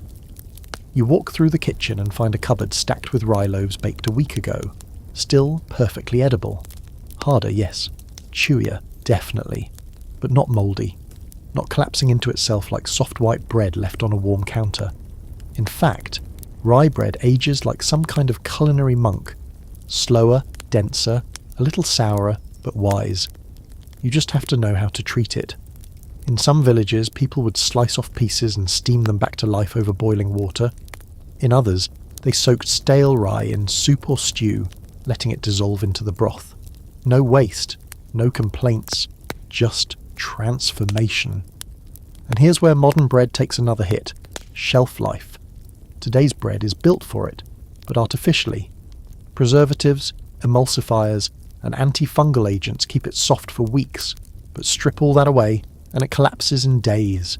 Medieval rye didn't need chemical help, it just endured. You take another bite, chewing slowly. It takes effort, which feels strange at first. You're used to swallowing bread with a gulp and moving on. But here, Chewing is part of the experience. Your jaw works, your saliva kicks in, and the flavours deepen as you go. It's like the bread's revealing itself in layers, sour, nutty, smoky, slightly bitter at the end. The baker tells you that the starter they use is nearly 40 years old, passed down from his father and from his father before that. It smells like vinegar and old books, like something that could read your fortune if you ask politely. Rye doesn't ferment like wheat. It needs a different rhythm, a deeper patience, but in return it yields a flavour that wheat can't touch. It's a deal made in silence between baker and grain. Food historians still debate just how common rye was across Europe. In some areas, it was the daily standard. In others, it was backup, used when wheat failed or prices soared. But one thing is clear, rye was the bread of resilience, of survival. And depending on where you stood in the pecking order, it was either a mark of poverty or a badge of local pride. You wander outside where a woman is slicing a rye loaf for her children. No butter, no toppings, just bread and quiet chewing. She says it keeps them full all day, and not just full, steady. This isn't spike and crash bread. It releases energy slowly, like firewood smouldering instead of flaring. You could work a field all morning on a slice or two. And here's something else. Rye is rich in resistant starch, a kind of carb that doesn't digest easily, but feeds the beneficial bacteria in your gut. It ferments in your colon, not your stomach, producing short-chain fatty acids that support immune function and reduce inflammation. Yes, medieval peasants were basically biohacking their microbiomes with every sour bite, and they didn't even have to watch a TED talk about it. You walk back into the bakehouse and see the next batch of rye loaves cooling on a thick wooden shelf. They're not pretty. Cracked, uneven, some lopsided. But they smell like something you could trust. Something that will stick with you long after the last crumb is gone. Before you leave, the baker wraps a loaf in cloth and presses it into your arms. It travels well, he says with a wink. Just don't eat it all at once. You smile, hefting the weight of it. It feels like a brick, in the best way. Like something that could keep a person alive. You sling it over your shoulder and step into the cold, the wind tugging at your coat. The fields stretch out ahead, grey and endless. But you don't feel hungry anymore. Not with rye in your pocket. By now you're starting to get the sense that medieval bread wasn't just one thing.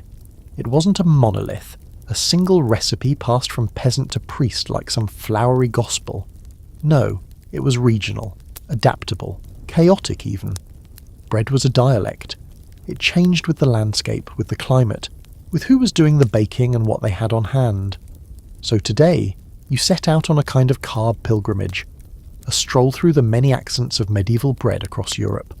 Spoiler, they didn't all come in perfect loaves. Some weren't even meant to be eaten fresh. The first stop is a smoky cottage at the edge of a river, where a woman is flipping something on a stone slab over open flame. It looks like a pancake that got into a bar fight. She hands you one, folded and steaming, and you bite into it cautiously.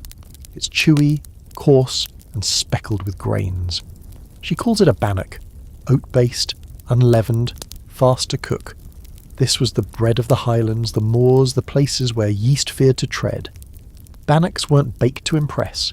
They were functional, quick fuel for shepherds, soldiers, and foragers. Easy to carry, hard to spoil, and somehow still delicious, especially with a smear of whatever root paste or cheese spread was hanging around the hearth. You walk further east and stop in a Slavic village where the bread is boiled before it's baked. Yes, boiled. The result? A dense ring-shaped bread called a bublik, cousin to the modern bagel, with a chewy exterior and a glossy blistered crust. These were portable breads too, often strung on cords and worn around the neck like edible jewellery. On feast days, children would run around with them like halos. On ordinary days, they were dunked in broth or softened in milk. Versatile, playful, slightly silly and yet essential. Further south, in the drier Mediterranean climates, you meet flatbreads that double as utensils, focaccia baked with olive oil, or paper-thin rounds meant to scoop lentils and wrap cured meats. In Spain, they make pan de hogaza, a round country bread with a thick crust designed to withstand the heat and dryness of the plains. And in some parts of Italy, bread dough was baked into rough sheets and then broken into chunks to serve under stewed vegetables or meat. This wasn't bread as a side, it was the plate, the base, the edible foundation of the meal. Back in northern France, you stumble into something far more decadent. A loaf baked with eggs and milk, enriched and soft, slightly sweet. This was more of a treat, reserved for feast days or nobility, and often braided or shaped to impress. In medieval Paris, some bakers specialised entirely in feast breads, twisted into animals, suns, stars and saint symbols. These weren't just for eating. They were offerings, statements of wealth, even a little bit of edible theatre. And here's your quirky detail of the day. In parts of Germany, bakers made symbolic breads shaped like body parts, arms, legs, feet, offered at shrines in hopes of healing. Got a bum knee? Bring a bread knee. It was faith, carbohydrates, and medical insurance all rolled into one. The regional diversity of bread had everything to do with ingredients. Rye grew in colder, wetter climates, oats in the highlands. Barley was more drought-tolerant and common across rough, rocky terrain. Wheat was the diva of the grain world, needing perfect weather, rich soil, and careful harvesting. So wherever wheat thrived, you saw finer, whiter, softer breads. And wherever it didn't, bread got flatter, darker, and tougher. But none of it was inherently inferior. In fact, in terms of nutrition, the wheat bread often lost. You pause in a village where trenches are being sliced. Thick slabs of day-old bread used as plates. They soak up meat juices, vegetable stews, and wine spills. After the meal, the rich pass them to the poor or feed them to animals. In some noble houses, trenchers were carved into fancy shapes and served with flourishes of exotic spices or fruit compote. But at the end of the day, they were still bread, functional, generous, sometimes stale, always appreciated. There's still a lingering debate among food historians about how widespread these styles really were. Was trench bread a standard feature across Western Europe, or a luxury of wealthy households? Were bagel-like bubleks a common street food or more ceremonial? Hard to say. Records from the time are patchy, biased, and full of poetic exaggeration. What's clear, though, is that bread was never just one thing. It was everything. A canvas for culture, religion, celebration, and necessity. You pass a woman forming loaves shaped like rings for a local harvest festival. She says each one represents the cycle of the seasons. They'll be shared tomorrow, dipped in honey and wine and hung from doorways for good luck. You ask if they taste good. She shrugs. Not really, she says, but they taste like now. That answer sits with you longer than you expect. There's something comforting in this collage of breads, in how adaptable, how forgiving it is. You don't have yeast? Make a flatbread. No wheat. Use barley. No oven. Try a hot stone. No time. Make a cake of dried peas and oats. You begin to realise that medieval bread wasn't defined by luxury or ingredients. It was defined by resourcefulness, a reflection of what people had, what they could find, and what they were clever enough to turn into sustenance. And it's hard not to contrast that with modern bread. Today we're spoiled for choice. Hundreds of types in every grocery aisle, from pretzel rolls to ciabatta to gluten-free everything, and yet most of them taste the same. Uniform, mass-produced, stripped of place. Bread that could be from anywhere, but belongs nowhere. By contrast, medieval breads belonged. They wore their region like a fingerprint. They smelled of the soil. They told you what grew nearby, who baked them, and why. They weren't trying to be perfect. They were trying to be enough, and often they were more than that. You sit on a stone step at the end of the day, surrounded by half-eaten loaves of every shape and size. They're cracked, uneven, fragrant, flawed. You nibble a piece of burnt crust from a barley round baked too close to the fire, and even that tastes like something you want to remember, because that's the secret no one tells you. Bread doesn't have to be perfect to feed you. It just has to be real. You're walking back into the village now, feet dusty, belly full, head spinning with the geography of loaves. It's hard to believe how many variations of bread you've met in just a few days. Flat ones, coiled ones, brick-hard ones, spongy ones. Loaves for feasting, for fasting, for praying, for simply getting through the day. But now it's time to talk about something that feels less charming. Something that whispers beneath the crackle of modern toast and the soft whoosh of plastic bread bags. It's not a story about wild yeast or noble grains. It's the story of what happened, how we took everything you've just tasted and we slowly, efficiently, and unapologetically erased it. Welcome to the industrial age of bread. Spoiler alert, things get weird fast. It starts innocently enough. In the 19th century, clever engineers figure out how to speed things up. Stone mills are swapped out for steel rollers, massive machines that pulverize grain with terrifying precision. And here's the kicker. These roller mills can separate the grain's parts, bran, germ, endosperm, with mathematical accuracy. Suddenly, we're not just milling flour, we're disassembling it, processing it, refining it into something far paler, finer and fluffier than anything a medieval mill could have produced. At first, this was seen as progress. White flour, once a symbol of wealth, was now available to everyone. It didn't spoil as fast. It didn't attract weevils. It made bread that looked clean and tasted soft and lasted long enough to ship across the country. But something else happened too. Something no one talked about at first. We lost the grain in our grain. With the bran and germ stripped away, the flour became nutritionally hollow. Sure, the bread looked nicer, rose higher, stayed soft for days, but it was missing the oils, fibre, B vitamins, iron and magnesium that whole grain once delivered like clockwork.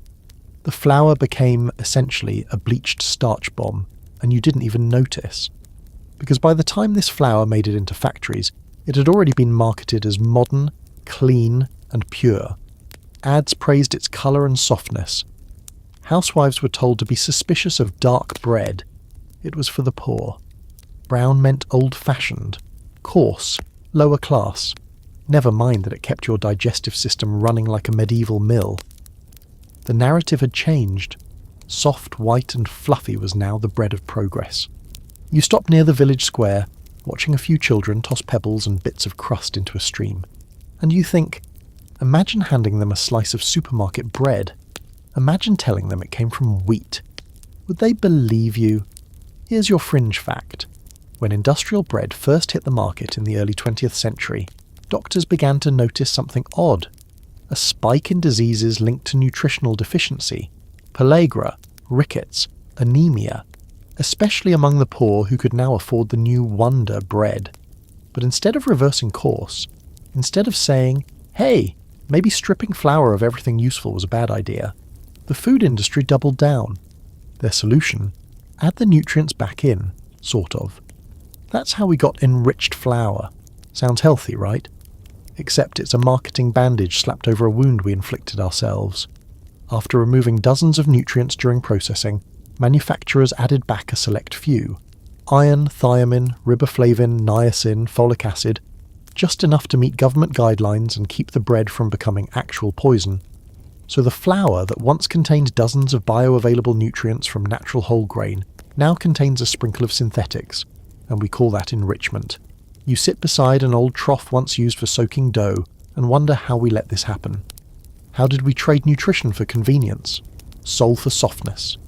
When did bread stop being bread and start becoming a product? And it gets worse. Because flour wasn't the only casualty. Yeast changed too. The slow, wild starters used for centuries were replaced by fast-acting commercial yeast. Neat little granules that rose dough in an hour instead of a day. Convenient? Absolutely. But the speed came at a cost. The quick rise didn't give time for gluten to break down, or for nutrients to become more digestible. It didn't develop flavour or character, just puffed the bread up like a balloon and called it good enough. Then came the additives, dough conditioners, emulsifiers, preservatives. Modern bread, particularly the pre-sliced kind, is less recipe and more chemistry project. Some loaves contain more than 30 ingredients, most of which don't sound remotely edible. Azodicarbonamide, anyone? It's banned in Europe but still legal in some US bread, and it doubles as a yoga mat ingredient. No, really. There's a scholarly debate still simmering about how much harm these ingredients cause.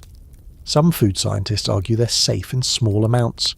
Others point to rising rates of food sensitivities, gut disorders, and autoimmune issues and say, maybe not. But here's what's not debated.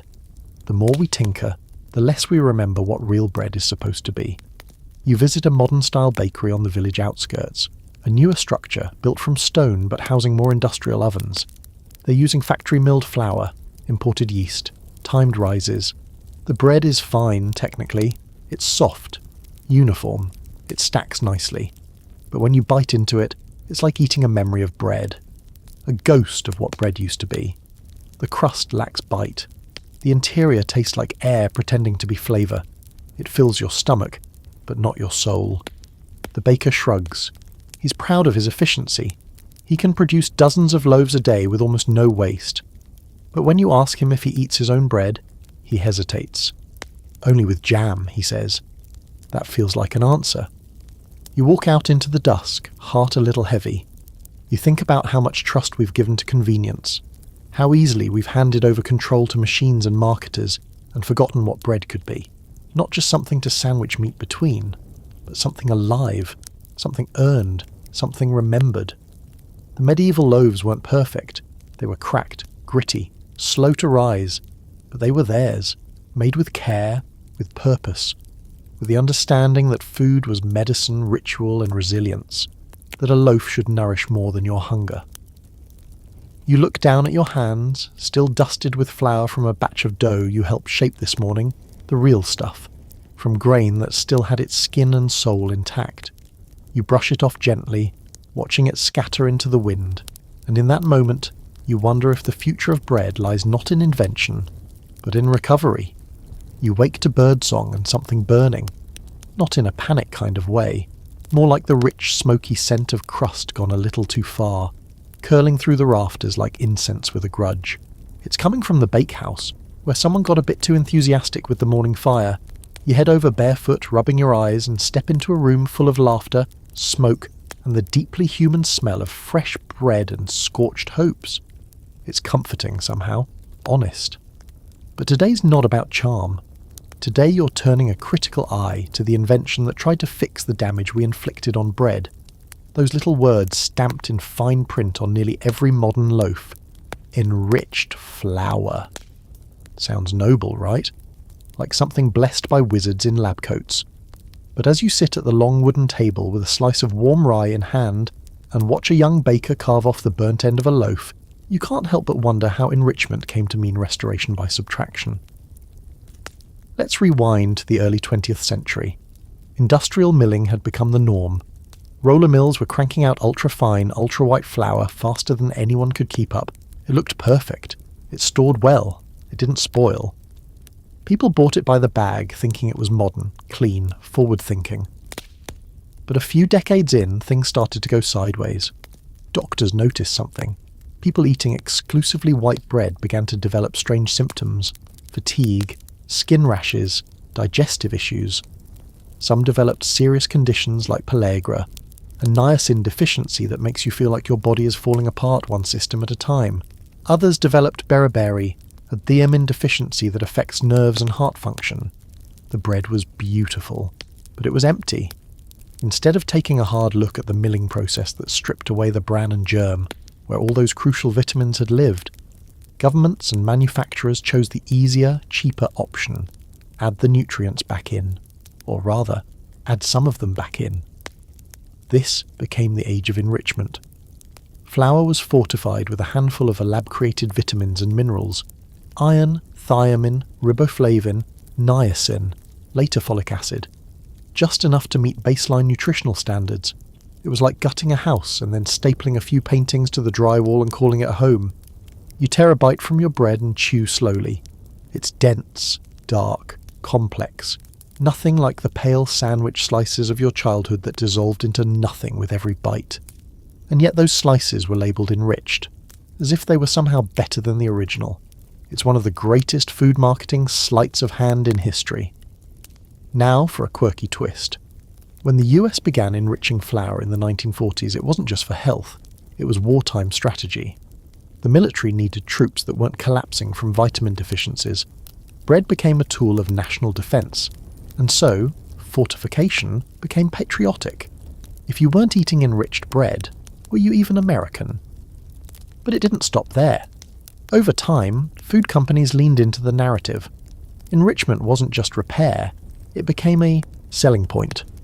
Breads advertised their added iron and vitamins like luxury features. Never mind that they were the same nutrients once naturally present in the whole grain before we'd milled it into submission. Back in the bakehouse, a boy spreads honey over a thick slice of spelt bread. No label, no sticker bragging about folic acid or iron. And yet, pound for pound, it likely delivers more nutrition than that $3 supermarket loaf with its shiny packaging and empty centre. This bread doesn't need fortification because it was never deficient. And here's where the academic debate simmers. Some argue that enrichment has saved millions of lives. That folic acid, in particular, has reduced neural tube defects in newborns. That iron fortification has helped curb anemia in poor communities. And they're not wrong. There's a valid case to be made for public health intervention.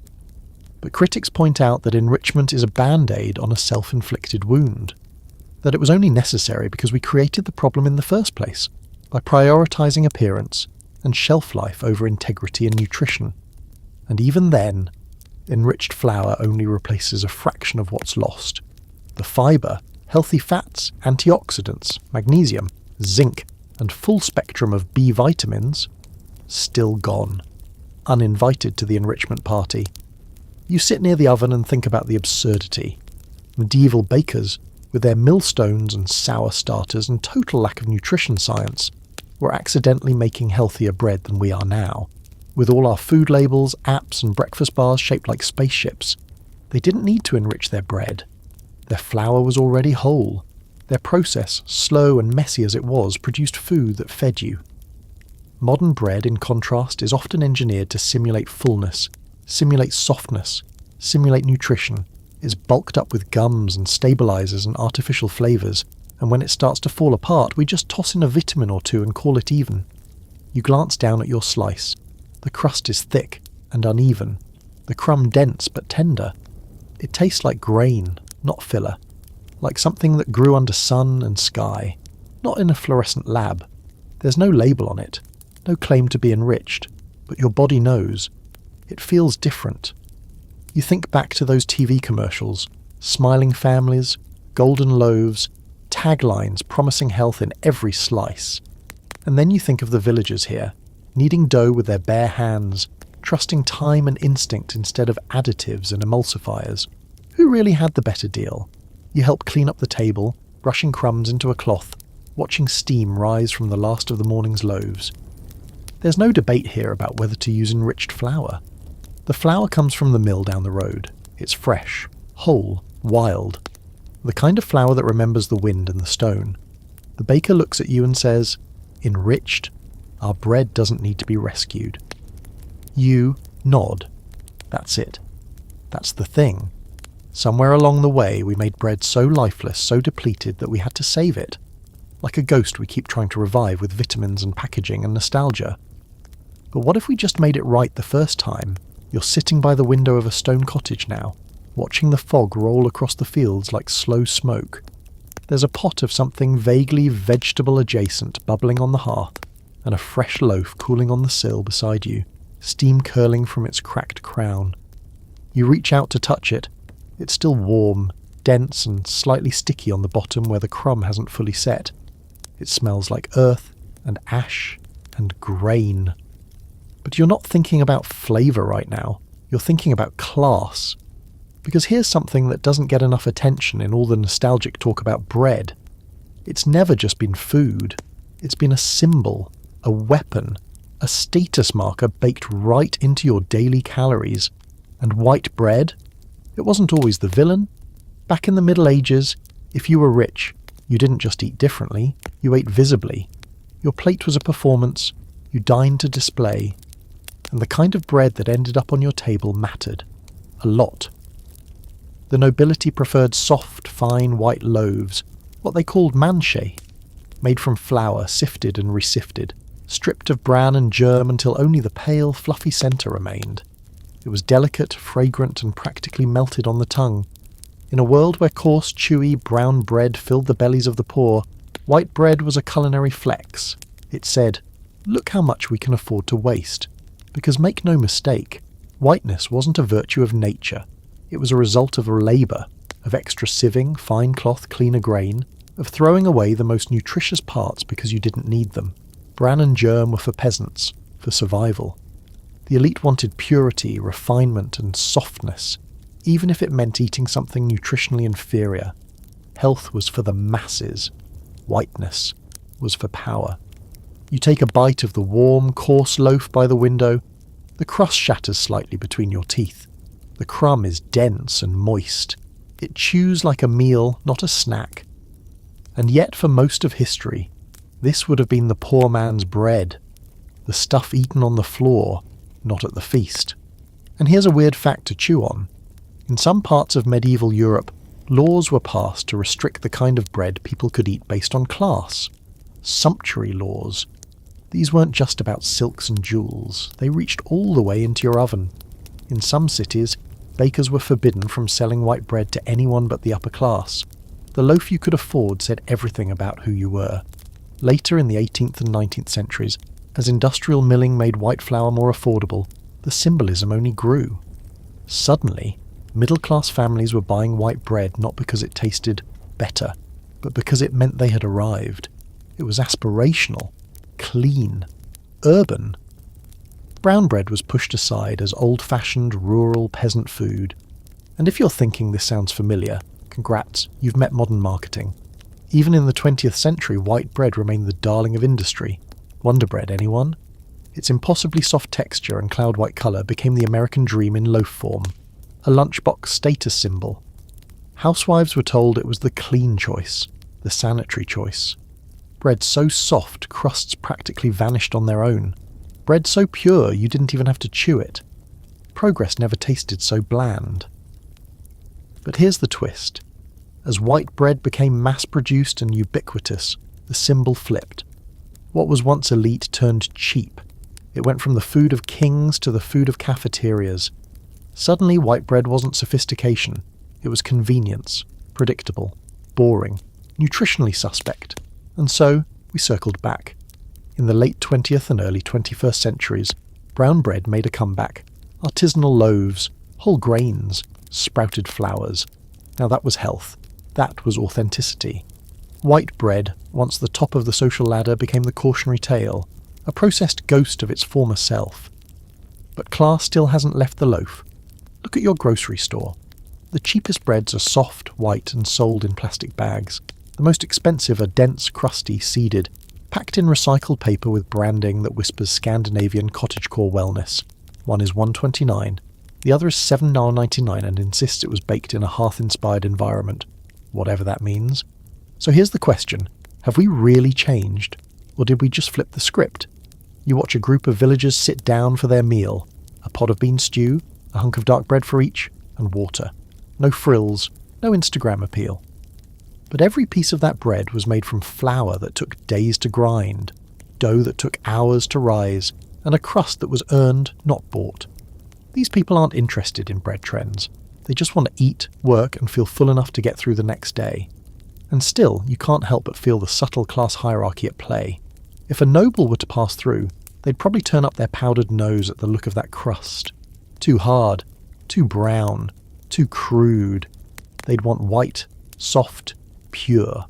You think of how many modern diets still treat white bread like a crime, a guilty pleasure, a nutritional embarrassment, but also how many still carry the secret belief that softness equals comfort, that whiteness equals safety, that brown bread is a punishment, that crunchy crusts and visible grains are healthy but not enjoyable. The class war in bread never ended. It just changed uniforms. Even now, whole wheat bread is marketed like a virtue, good for your heart, packed with fibre, natural.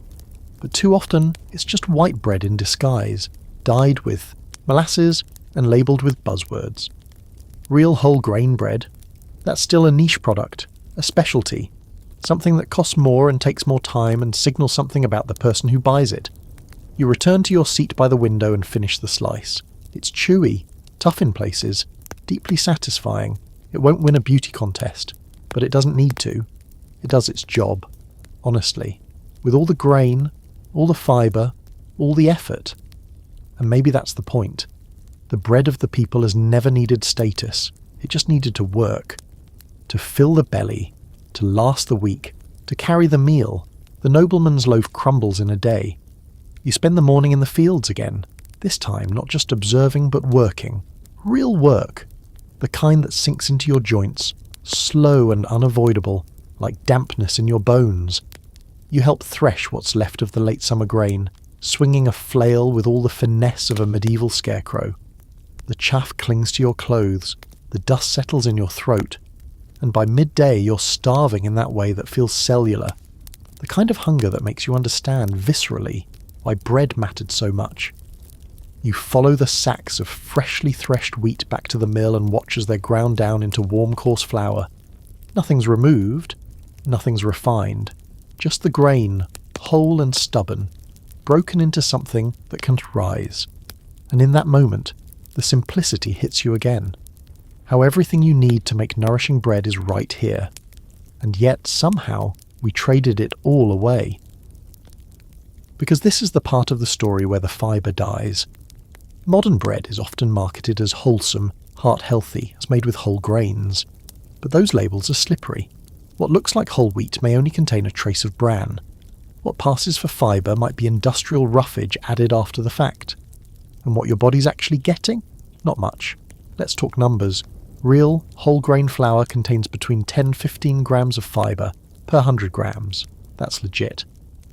Modern white flour, closer to 2-3 grams. And most store-bought breads, they hit the legally required minimum to be called good for you, and nothing more. You'd get more fibre chewing on the label. Fibre isn't sexy. It doesn't get shiny commercials or influencer deals. But it's the unsung hero of digestion, the scaffolding that holds your gut together. It slows down sugar absorption. It feeds your microbiome. It keeps you full without trickery. And, crucially, it helps eliminate waste. Yes, we're talking about poop. Medieval bread made you regular. Supermarket bread? Not so much. Back at the bakehouse, a young woman is slicing open a loaf of coarse rye. The crumb is almost purple, dotted with seeds and flecks of bran.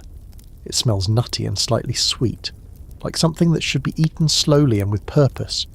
You take a slice, spread with nothing but garlic oil and salt, and you chew, and chew, and chew. It doesn't melt. It works. And here's your quirky fact of the day. In some medieval communities there was such reverence for the effects of bread on digestion that loaves were actually baked with herbs believed to support gut health. Things like fennel, anise, or even dried mint. It wasn't just about taste. It was about balance. Bread didn't just feed you, it kept things moving. Compare that to today's average bread aisle.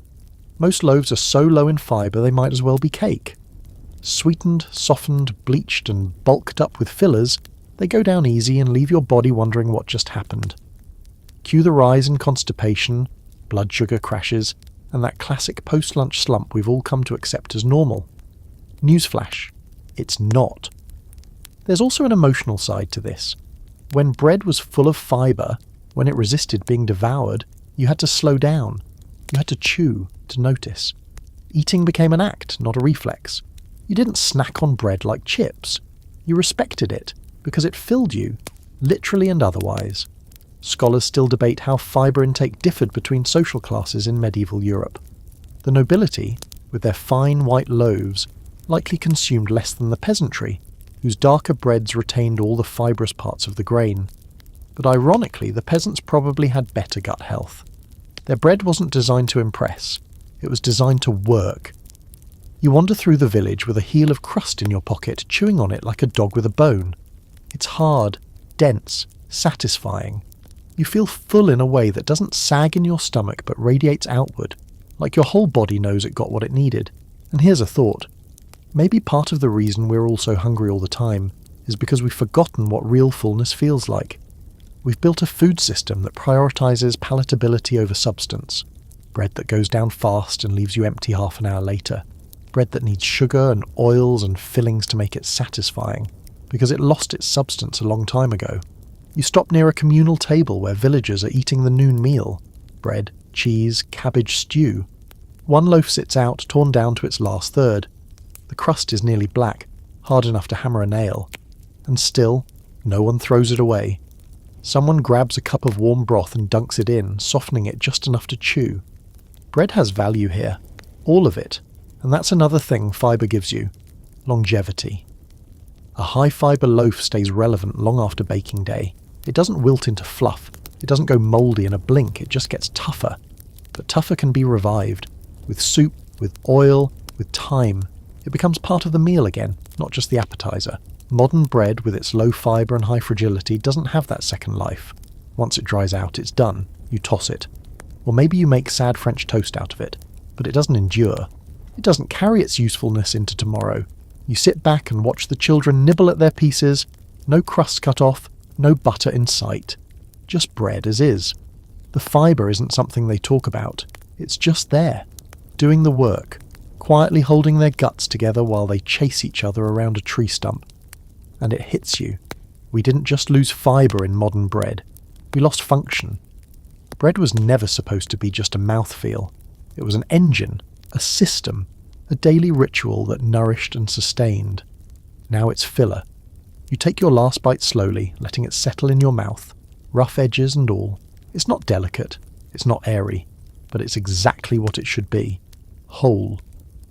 The sky hangs low today, the kind of pewter grey that feels like a ceiling. The kind of day where even the birds seem hesitant. You're back near the bakehouse again, and as the fire crackles and the doughs are set to rise, you decide it's time to open the darkest cupboard of all, the one where modern bread hides its secrets. You've seen how medieval bread was made. Grain, water, salt, and time. Maybe a little sourness, maybe a little smoke, but that was it. Honest ingredients, minimal interference, no fluff. Literally. Now imagine flipping over the bag of sliced sandwich bread on your kitchen counter. You know the one. Perfect crusts. Last for weeks. Smells like, well, almost nothing. The ingredient list? Long enough to qualify as short fiction. Welcome to the age of additives anonymous. Let's talk ingredients. A typical supermarket loaf might contain 30, or more, individual components. Things you can't pronounce. Things your medieval baker would sooner feed to the goats than stir into dough. Take, for instance, dough conditioners. Sounds nice, right? Like shampoo for your baguette. In reality, these are chemical additives used to manipulate the dough, make it rise faster, feel softer, stay stretchy. One popular conditioner? Zoldycarbonamide. It's also used in foam plastic and yoga mats. Nothing like a little downward dog in your digestive tract. Then there's emulsifiers. Sodium stearoyl lactylate, calcium propionate, mono and diglycerides. They stabilise, they preserve, they give the bread that uncanny pillowy texture that resists staleness, like it's got a personal vendetta against time. These chemicals keep loaves fresh for weeks, which is great for logistics and shelf life, not so great for your gut microbiome, which would like a word about the hostile work environment. And don't forget the sugar. Oh, the sugar. Even in whole grain loaves it sneaks in. High fructose corn syrup, molasses, dextrose. Not for flavour really, but to speed fermentation, deepen colour, and make the bread addictive. Yes, addictive. That faintly sweet, strangely comforting taste that has you reaching for a second slice isn't a happy accident. It's engineered. Contrast that with the medieval loaf. Maybe a pinch of honey for a feast day. Maybe the natural sweetness of long-fermented grain. But bread didn't need sugar. It wasn't supposed to be dessert. It was supposed to be food. You chew on a crusty end of a barley loaf. Coarse, tangy, with a chew that demands your attention. And it makes you wonder how we got from this to bread that melts in your mouth like cotton candy, then vanishes before your brain even registers it happened. And here's your quirky fact. In the 1960s, a process called the Chorleywood bread process was developed in the UK. It used high-speed mixing, intense oxidation, extra yeast, and a lovely cocktail of chemical improvers to cut bread-making time from hours to minutes. Suddenly, bakeries could produce thousands of loaves a day, each one perfectly uniform. The cost of bread plummeted. So did its nutritional value. It was bread at maximum speed, which, as it turns out, is not the same as bread at its best. There's an ongoing debate among food scientists. Are all these additives harmful in small amounts? The industry says no. Most are GRAS, generally recognised as safe. But safe and healthy are not the same thing. Your body may not keel over after eating a loaf loaded with preservatives and emulsifiers. But over time, these substances disrupt gut flora, contribute to chronic inflammation, and confuse your body into thinking it's full, or not full enough. You remember a study someone once mentioned. Mice-fed diets rich in emulsifiers showed signs of metabolic syndrome and intestinal inflammation.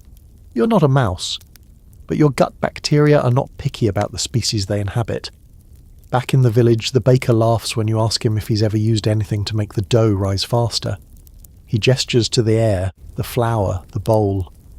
"Everything we need is here," he says, patting the dough like a sleeping dog. "Just give it time." That's the part modern bread doesn't want to deal with. Time. Fermentation used to be hours, even days. Now it's often less than 90 minutes, thanks to added yeast, sugar and heat. That speed doesn't just flatten the flavour, it skips critical enzymatic processes that help break down gluten and phytic acid, and that feed your gut with beneficial bacteria. Medieval bread didn't need to be fortified. The fermentation process created its own nutrients. The bread was alive before it hit the oven. Modern bread?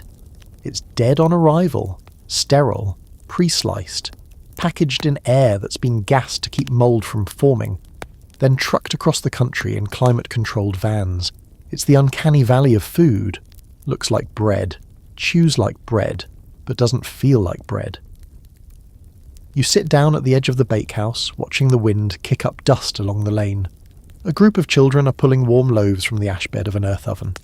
The crusts are irregular, some too hard, some a little underdone, but the smell, that smell, makes your stomach growl in, a way modern bread never has, and maybe that's the difference. Modern bread asks nothing of you. It doesn't require chewing. It doesn't ask for time. It doesn't even spoil the way real food does. It just sits there, soft and silent, waiting to be eaten, or forgotten. You take another bite of the rough crust. It crunches. It resists. It exists. It's not trying to be perfect. It's just trying to be real. And that maybe is what we've forgotten. Bread isn't meant to be immortal. It's meant to live. And living things by nature break down, spoil, change. They're unpredictable and sometimes flawed, but they're honest. You close your eyes, listening to the crackling of the fire and the quiet laughter from the courtyard. No plastic wrap, no preservatives, just heat, grain and time. And maybe that's all bread ever needed. It's raining now, not a storm, but one of those slow, determined drizzles that slicks the cobblestones and makes every window glow a little warmer by contrast. You pull your cloak tighter, because of course you're wearing a cloak at this point. Everyone here does. And wander into the bakery just in time to catch the tail end of a conversation about shelf life. Not the most thrilling topic at first glance, but as you settle into a creaky chair and accept a warm slice of crusty rye from the baker's daughter, the layers start to unfold. Because shelf life, yes, the time it takes for bread to go stale or grow mould, might be the single greatest reason why your modern loaf is quietly betraying you. Let's start with the basics. In medieval times, bread went stale. Period. Depending on the type, it might last a few days, a week if you were lucky, and then it would harden, sour, or grow something fuzzy and green. You didn't throw it out, you repurposed it. You sliced it thin and toasted it. You soaked it in broth. You crumbled it into porridge or fed it to animals or let it ferment into something vaguely alcoholic. Bread was transient, mortal. It had a lifespan, and everyone respected that. Now take a moment to think about the loaf sitting in your kitchen right now. It's probably been there a while, still soft, still fresh somehow. And if you flipped the bag over, you'd find the real magic trick hiding in the ingredient list. Preservatives. Modern bread lasts not because it's better, but because it's embalmed. One of the most common preservatives is calcium propionate. Sounds innocent enough, like it belongs in a high school science fair, but its job is very specific. Stop mould. Mould. That ancient natural enemy of bread thrives on moisture and time. But calcium propionate interrupts the party. It's an antifungal agent that can extend a loaf's shelf life by days or even weeks. Handy for factories, great for logistics. But what does it do to you? That's where the debate gets sticky. Food regulators classify calcium propionate as safe in small amounts, and technically they're not wrong. But anecdotal reports, especially among kids, link it to headaches, behavioural changes, even stomach irritation. Is that enough to condemn it? Maybe not. But is it a sign we're eating something our bodies weren't built to digest daily? Probably, and it's not just mold prevention. Modern bread contains humectants like glycerol to retain moisture, and antioxidants to prevent the fats in the bread from going rancid. Some loaves even contain enzymes that help the bread stay soft days after it should be drying out like a responsible food product. Back in the bakehouse, the baker explains their version of shelf life. We bake what we need, maybe a few extra for market day.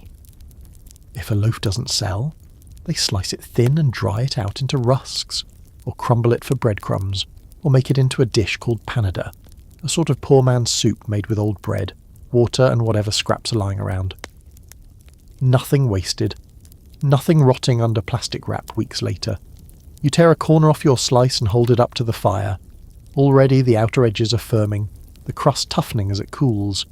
This bread will be stale by tomorrow. It will need transformation. And in that way it demands participation. It demands you show up. Modern bread does the opposite. It sticks around whether you want it to or not. Doesn't spoil, doesn't protest. It's always fine, which is code for deeply suspicious. Here's your quirky fact for the day.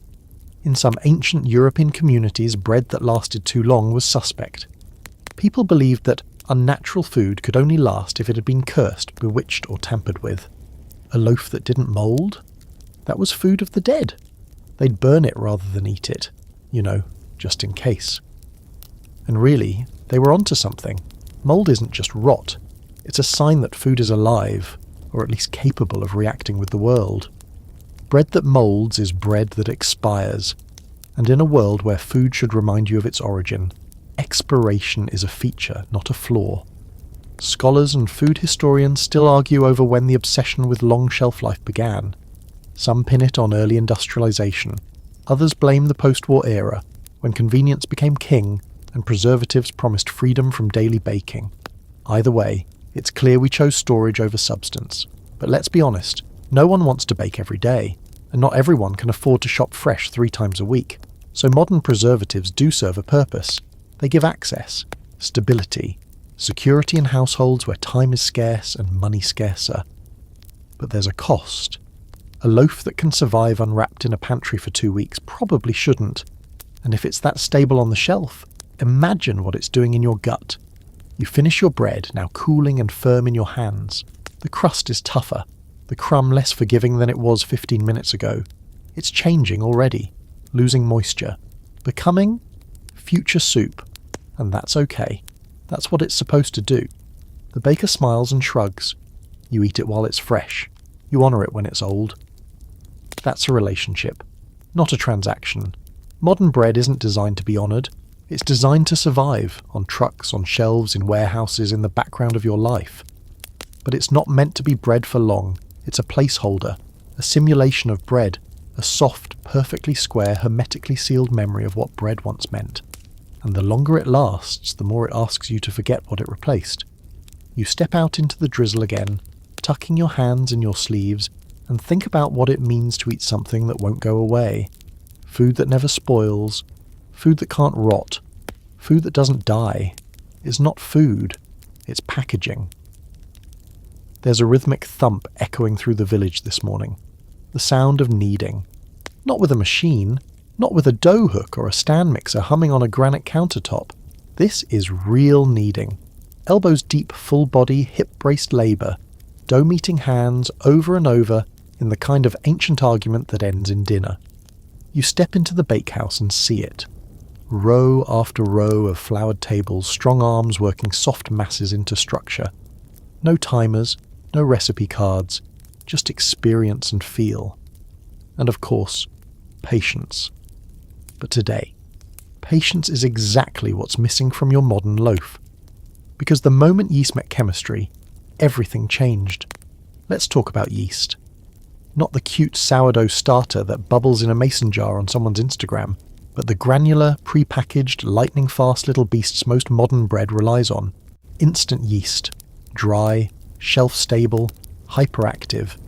These microscopic factory workers took the bread world by storm in the 20th century, promising speed, control, and reliable rise. And they delivered too well. Suddenly, A process that once took all day, sometimes two, could be done in under an hour. Doughs were rising in record time, turning what was once a slow fermentation symphony into a frantic percussion solo. Efficiency soared, production scaled, and flavour, texture, digestibility, they were quietly left behind. You lean on the wooden table and watch one of the older bakers knead a particularly stubborn batch of spelt dough. He tells you they use a starter here, not just for tradition but because it works. Wild yeast, slowly fermented, produces acids that break down gluten, lower the pH, and unlock nutrients your body can actually absorb. It's like giving your gut a translator for an ancient grain dialect. Compare that to modern bread made with instant yeast. It's fast, yes, but shallow. It doesn't ferment long enough to break down complex carbohydrates. It doesn't reduce anti-nutrients like phytic acid, which bind up minerals in your gut. It's like throwing flour and water together and calling it a meal before anything real happens. And here's your quirky fact. Fast-risen bread is more likely to cause digestive issues, especially for people with sensitive systems. Not because of gluten necessarily, but because of unfermented sugars and starches that your body struggles to process. Long fermentation, on the other hand, actually reduces these compounds. Some people with mild gluten intolerance can eat slow fermented bread without a problem. It's not the gluten, it's the shortcut. And let's be honest, shortcuts are addictive. Once the food industry got a taste of speed, they never looked back. The goal became not better bread, but more bread. Faster, cheaper, softer. The Chorleywood bread process, yep, remember that villain from earlier, uses high-speed mixing and chemical oxidizers to force gluten development in minutes. Bread goes from flour to bag in under 4 hours, and you get fluff, flavourless fluff. There's a scholarly debate about how much this affects health on a population level. Some say the speed, the additives, the lack of fermentation, all of it contributes to rising rates of food intolerance and chronic inflammation. Others argue the evidence isn't conclusive, but one thing's for sure, we've changed our bread more in the last 100 years than we did in the 1,000 before that. You step outside with a lump of dough in your arm, still warm from the kneading. A girl shows you how to fold it into a tight round, tuck, rotate, tuck, rotate. It's like therapy with gluten. She laughs when you try to rush it. No fast hands, she says. The dough will know. You believe her. Inside the bakehouse, loaves are rising slowly in wooden baskets, covered in linen. Some take 6 hours, some take overnight. None of them care about your schedule. And the thing is that slowness does something. It doesn't just affect flavour and structure. It makes you show up. You have to wait. You have to be present. It's bread as a relationship, not a transaction. You remember biting into soft, store-bought bread back home. How quickly it disappeared. How unsatisfying it was 5 minutes later. But this dough you're working with, it already feels like food even before it hits the oven. The girl points to a sourdough ball from yesterday resting on a rack. It's firm, chewy, with a deep crust that crackles when you press it. The kind of bread that resists then yields, the kind that fights you just enough to be remembered. You tear off a piece and chew slowly. It's tangy, rich, complex, like it's been somewhere, like it has opinions. That flavour, that chew, that digestibility, all thanks to fermentation. You don't get this from instant yeast. You don't get this from 1 hour proofing in a plastic bag. You get this from time. And here's the tragic irony. In our rush to save time, we made bread that no longer saves us. Because slow fermentation does more than make bread taste better. It pre-digests the dough. It transforms the grain. It brings balance to blood sugar, breaks down hard-to-digest proteins, and boosts beneficial bacteria. Real bread doesn't just fill you.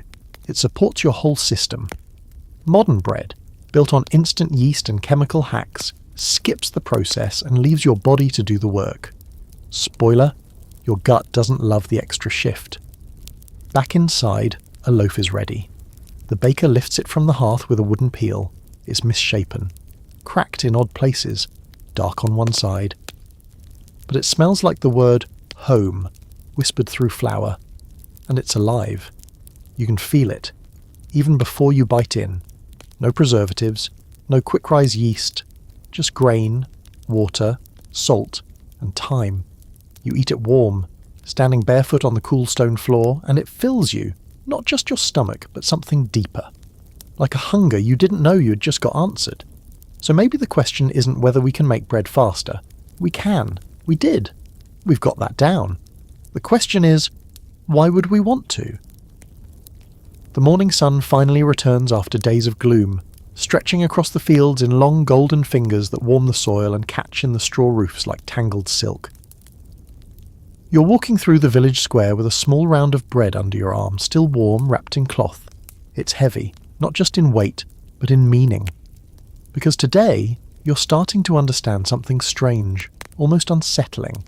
In medieval times, bread wasn't just food. It was structure. It was law. It was the very architecture of daily life. Let's talk about bread as currency.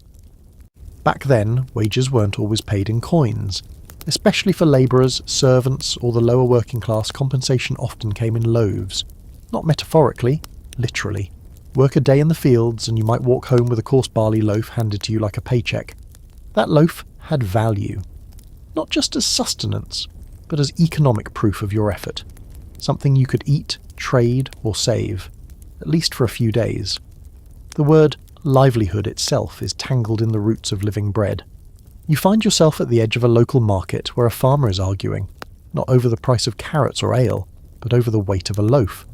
Because yes, bread was regulated strictly. In fact, the assize of bread, established in England in 1266, was one of the first consumer protection laws in Western history. It dictated the exact weight and price of bread in relation to the cost of wheat. If wheat prices rose, loaves shrank. If wheat was cheap, bakers had to produce larger loaves at the same cost. No funny business allowed. Imagine that. Bread wasn't just monitored, it was surveilled. Publicly. Loaves were weighed. Bakers were fined, or worse, for shorting their customers. Some towns even employed ale conners and bread weighers, local officials who would randomly inspect loaves for fairness. Bake a loaf too light, and your reputation, and possibly your nose, was at risk. In December, London, dishonest bakers could be pilloried or have their goods confiscated and fed to the poor. Harsh? Maybe. But bread was life. Cheating on it was cheating the people. You stop at a wooden stall where a woman is selling round loaves of dark rye. She offers one in exchange for a handful of eggs. No coins needed, just calories for calories. That's the thing. You start to realise that in this world, everything revolves around bread. It's the base unit, the common denominator, a day's work, a meal, a trade, a blessing. And here's your fringe fact. Some medieval churches collected bread tithes instead of coins. Parishioners would bring a portion of their weekly bake as an offering, not because the priest needed more carbs, but because bread represented effort. It was devotion made edible, and for those who couldn't afford the fancy white stuff, their humble barley loaves were no less sacred. God, it seems, wasn't picky about grain type. There's still an academic debate about how universally bread functioned as currency. In urban centres, coinage was more common, but in rural life, where the economy was slower and trust-based, bread could easily stand in for silver. Especially during times of scarcity, a loaf might be worth more than its weight in gold, because you can't eat a coin. You can eat a hard lump of oat bread. If you soak it in enough broth, you're invited to a meal with a family near the edge of the village, and as you enter the smoky cottage, the first thing they offer you is bread. Not a full plate, not a bowl of stew, just a piece of the family loaf. It's a gesture of welcome, yes, but also a kind of transaction. By accepting the bread, you accept a shared space, a shared moment. You belong, if only for a while. And that's another thing. Bread was identity. Each household had its own way of preparing it. Some added herbs, others shaped loaves into familiar patterns, crosses, circles, ridges. Loaves were marked before baking, sometimes with the family's initials, other times with religious symbols to identify them in communal ovens. Because yes, not everyone had their own oven. It was common to bring your dough to a shared village oven, bake it alongside your neighbours, and then retrieve your specific loaf by its mark. Kind of like parking your sourdough Prius in a garage full of artisanal vehicles and tagging it with your initials. You chew the crusty end of a shared loaf at the family table and wonder what your mark would have been. Maybe something simple. A moon, maybe. Something quiet. After the meal, the father tells you that during the winter, when food runs thin, the bread shrinks too. not just in size, but in contents. They'll stretch flour with mashed beans, dried roots, or even ground acorns. It's still called bread, but it's more survival than celebration. Still, it counts. It's still currency. Even desperation bread has value. And here's where the real shift hits you. Bread wasn't just the outcome of labour, it was the measurement of it. The average medieval worker spent the majority of their daily income, up to 80%, just on food. And bread, that was the lion's share. So when a bad harvest hit, or war cut off supply lines, it wasn't just that bread disappeared. It was like the currency collapsed. Hunger and inflation marched hand in hand. Bread riots weren't a dramatic trope. They were real, frequent, and often violent. Fast forward to now, where you can walk into a store and buy a loaf of bread for 2.99, or 0.99 if you don't care what's in it. The price rarely fluctuates. The ingredients are hidden. The labour, invisible. You pay with plastic, you take it home, and you forget about it until it moulds or doesn't. You're living in a world where bread no longer represents anything, and maybe that's the strangest part of all. You thank the family and leave with the rest of the loaf they gave you, tucked into your bag like currency. It's not worth much to anyone else. It's coarse, misshapen, probably a bit dry. But in this place, it holds value beyond flavour or fluff. It was made by hand. It took time. It came from the field, the body, the fire. It's not just food, it's effort translated. You wonder as you head down the path past the mill and the chapel, what your food says about your effort now. What does your daily bread say about your work, your time, your connection to anything outside a screen? Maybe that's why this loaf feels so heavy. Maybe it remembers for you. It's early evening now, and the world has gone copper. The sun is low, and everything it touches, rooftops, wheat stalks, the tops of your tired shoulders, glows like it's been kissed by fire. You walk slowly through the village, that round loaf from earlier still warm against your ribs, and everywhere you go, you catch the scent of bread, real bread, on the air. It's a smell you never noticed back home, not in parking lots or elevators or break rooms, but here it clings to everything, earthy, slightly sour, comforting in a way that reaches all the way to your bones. And then you smell something familiar, that sharp tang, that unmistakable yeasty perfume. You follow it around the side of a low stone building, and there it is, a sourdough starter bubbling away in a clay bowl near the window, alive and slightly smug. It's not much to look at, just a beige paste slightly crusty on top. But it pulses like it knows things, like it's seen history go by in flowery waves.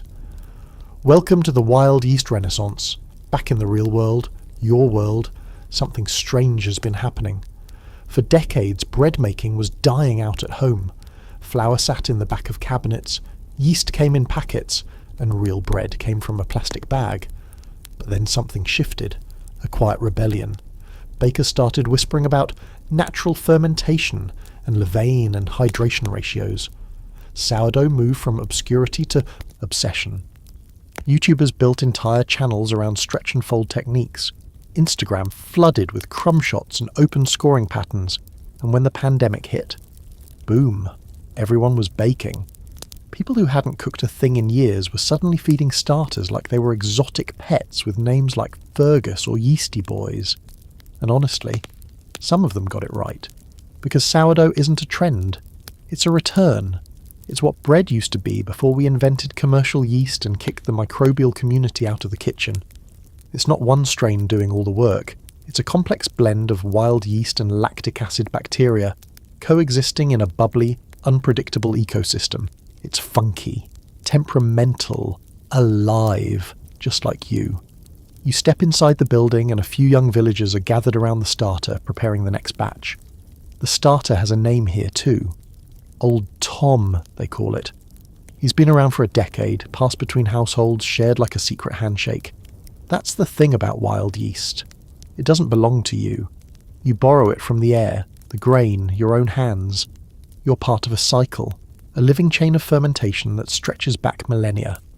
They scoop a bit of Old Tom into a bowl, add water and freshly ground flour, and begin the slow process of building the levain. No rushing, no measuring cups. just instinct, learned from time and repetition. You help stir, and for a moment it feels like casting a spell. You're feeding something that will one day feed you. And here's a quirky truth.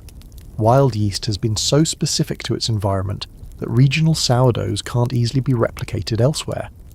San Francisco's famous tang, not just marketing, it comes from a unique strain of lactobacillus that lives in that specific coastal air. The French call their starters levain, the Italians have lievito madre, in Russia it's zakvaska. Every culture has its own version, its own flavour, its own rhythm. Compare that to modern commercial yeast. One species, bred for speed, dehydrated into granules, stripped of character. It gets the job done, sure. But it's the difference between listening to a live concert and a ringtone. There's still scholarly debate about how much of sourdough's health benefits come from the fermentation process itself versus the grains used. But we know this. Long fermentation lowers gluten levels, improves digestibility, and reduces phytic acid, which allows for better nutrient absorption. Some people with wheat sensitivity, not full-blown celiac but discomfort, can eat real sourdough with zero issues. Why? Because the dough was given time to become what it's meant to be. It wasn't rushed into existence. You watch the loaves go into the oven hours later, shaped into imperfect rounds with deep cuts across the top. They expand in the heat, their crusts crackling and darkening into jagged beauty. This is bread with memory.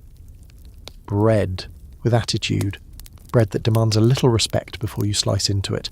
You take one still hot and walk with it under your arm back through the village. You pass old men sipping broth, children playing with carved sticks, a woman stirring a pot over a flame. They all nod when they see the loaf. It's not a prop, it's not a photo op. It's sustenance, yes, but it's also signal.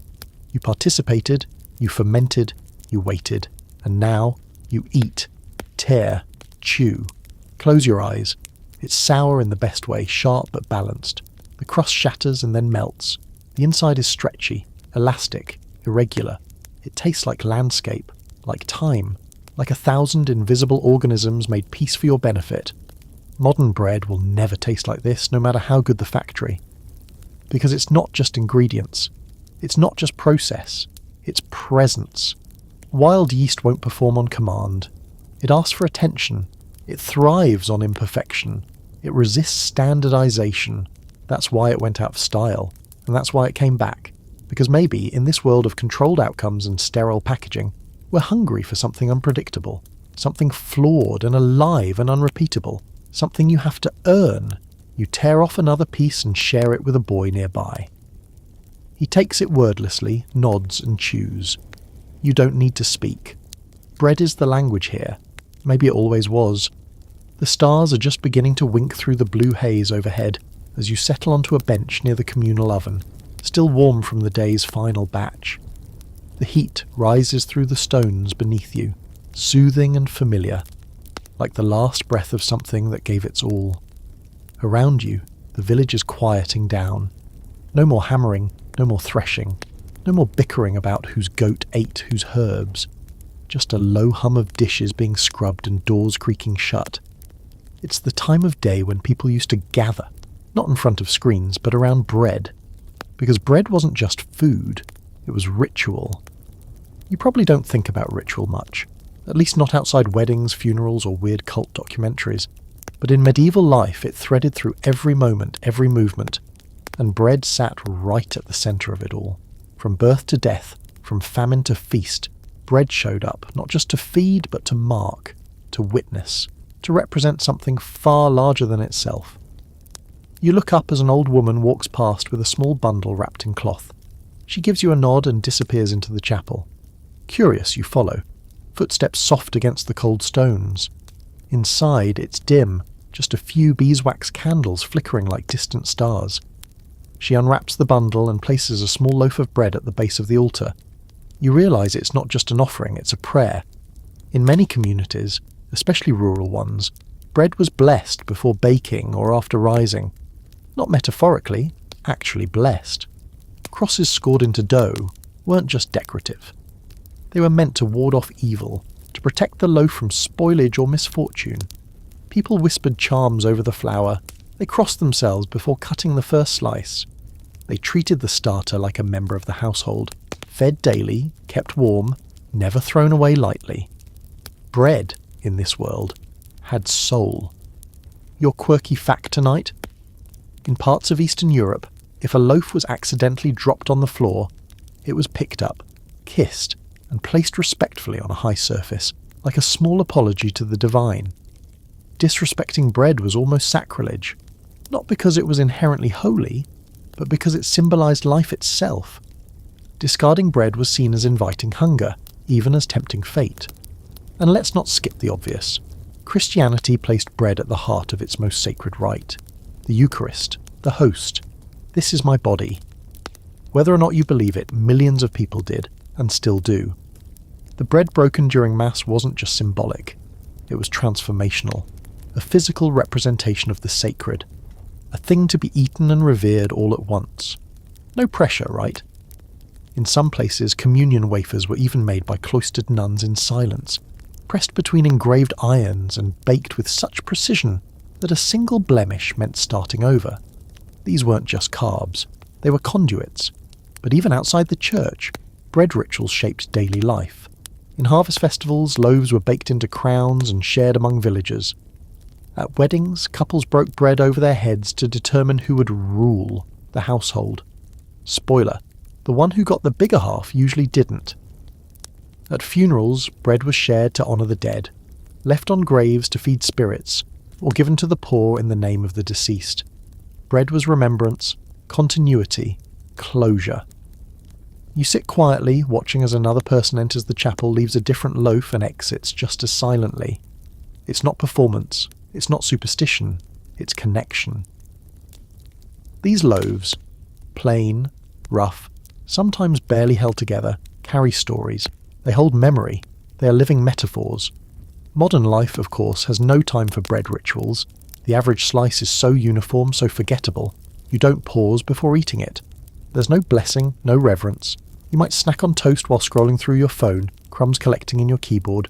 No offence, but that's not a sacred act. That's maintenance. And maybe that's the real loss. Not just the nutrients, the fibre, or the fermentation, but the meaning. Bread used to mean something. It used to ask for attention. It used to call you into the moment. Today, bread is convenient, predictable, silent. And maybe that's the saddest part, how quiet it became. Back in the village, a small group is gathered by the oven again. Not baking this time, just sitting, passing around a shared loaf with bowls of stew. There's no talking, but there's no awkwardness either. Just chewing, nodding, presence. The crust crackles with each tear. The crumb steams faintly in the cool air, and somehow this moment feels heavier than a feast.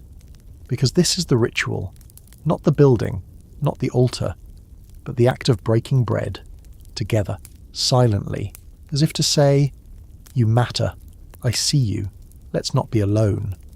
You take your turn with the loaf, tearing a piece and pressing it between your fingers. It's imperfect, misshapen, burned on one side, still warm, still generous. And as you bite down, something quiet settles in you. Like maybe you've just participated in something older than speech, older than names, something that doesn't need a label to be holy. So many things we used to do with bread, bless it, share it, mourn with it, have faded into memory or novelty. But here, tonight, you understand why those rituals existed in the first place. They weren't about superstition, they were about attention, about remembering that something as simple as flour, water and time could carry the weight of 1,000 meanings. And maybe, in some small way, it still can. It's deep into the night now. The village sleeps, save for a few restless dogs, and the occasional flicker of firelight from under a door. You're still awake, walking the same dirt paths that have guided you through this strange, familiar place. You're not cold, not exactly, just aware. Aware of the weight in your belly from the bread and stew, the ache in your legs from days of field work, the hum in your brain from everything you've learned that now refuses to be unlearned. And there, under the moon, you start thinking about the question no one really wants to ask. Why does bread make so many people sick now? Not a rhetorical, bread makes me bloated complaint. But really, what happened? How did the very food that once sustained nearly every person in Europe, across continents and centuries, become something people fear, avoid, or outright ban from their diets? Let's start with the big one: gluten. The protein that gives bread its structure, its chew, its stretch. It's always been there, tucked into the endosperm of wheat and its relatives. But somehow, in the modern age, gluten has become enemy number one. Shelves brim with gluten-free everything, from cookies to shampoo. People report feeling tired, inflamed, foggy after a sandwich. Some truly can't digest it at all. Others just feel off, like bread has turned on them. But medieval bread, no such drama, or at least not like today.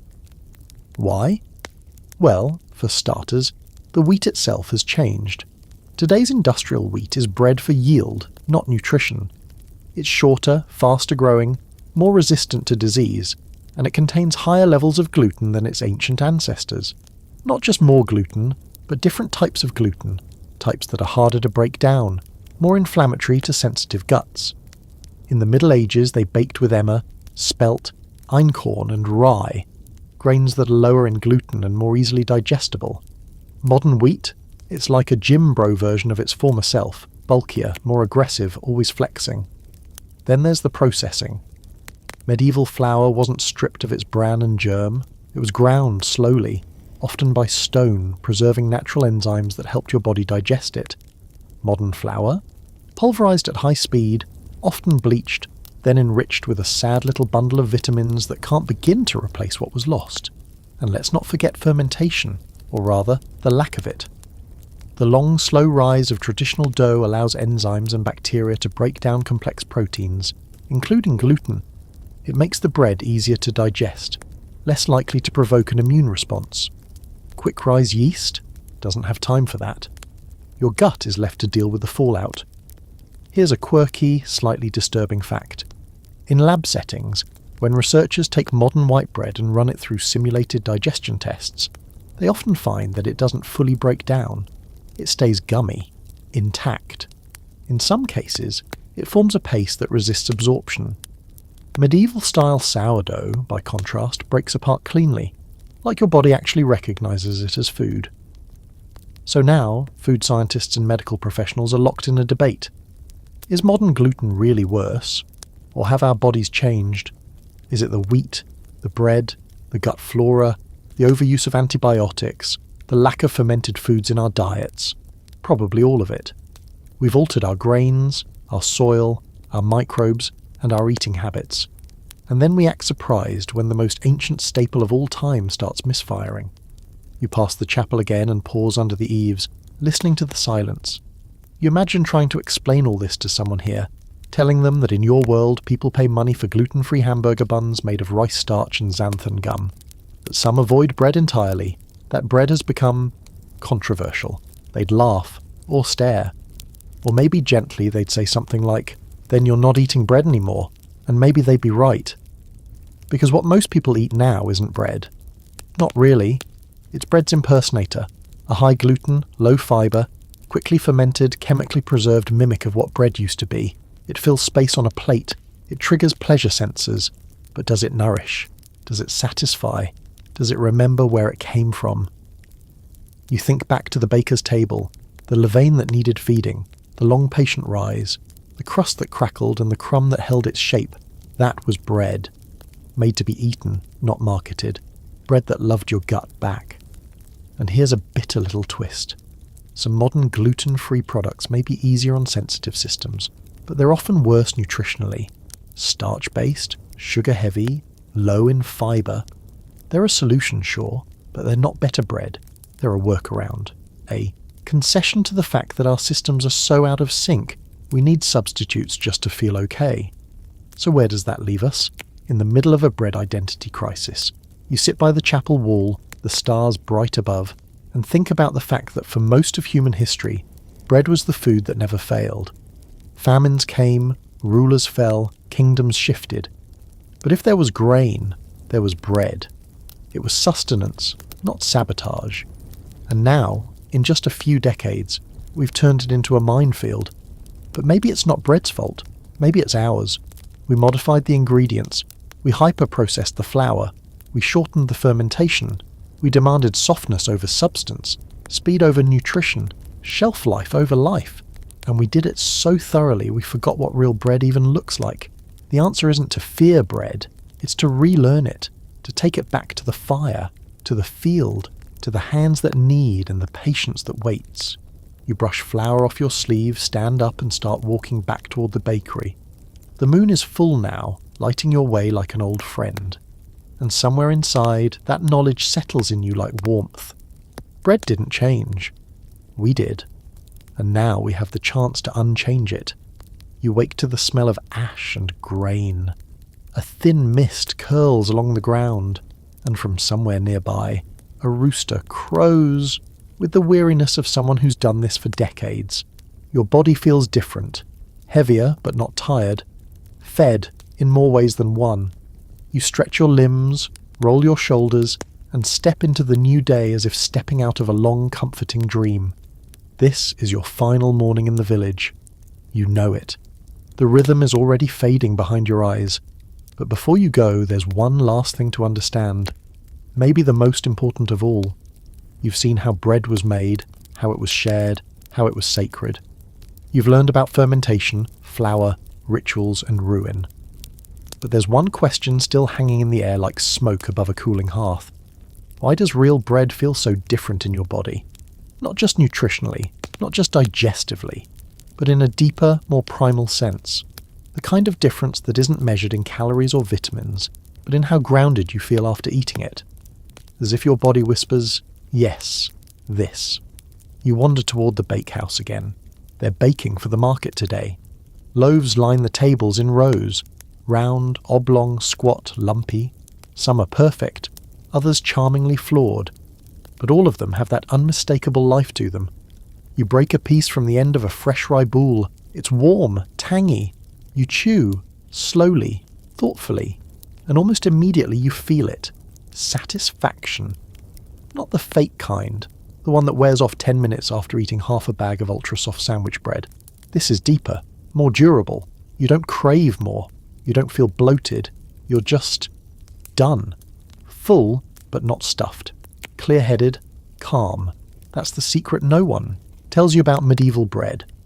Not only was it more nutritious, less processed, and fermented in a way your gut recognizes, it was actually satisfying. Because it wasn't made to manipulate. It wasn't engineered to be addictive. It didn't contain sugar and emulsifiers and chemicals designed to keep you chewing long after your body wanted to stop. Modern bread plays tricks. The combination of refined flour, added sugar, soft texture, and minimal chewing leads to overconsumption. Your brain gets pleasure, but your stomach gets confusion. You keep eating because your body's still looking for the nutrients that were stripped out during processing. But this bread, the kind you're holding now, is honest. It requires you to chew, to sit with it. It delivers what it promises. Real grain, broken down slowly through time and fermentation, packed with fibre, minerals and microbes that speak your body's first language. Here's your quirky fact for the finale. Medieval people didn't talk about gut health, but they definitely understood its effects. Healers and midwives often prescribed different types of bread for different ailments.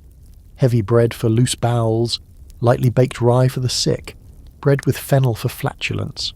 Bread wasn't just food, it was medicine. A tool in the daily work of keeping people alive and functioning, a partner in the body's eternal negotiation with the world.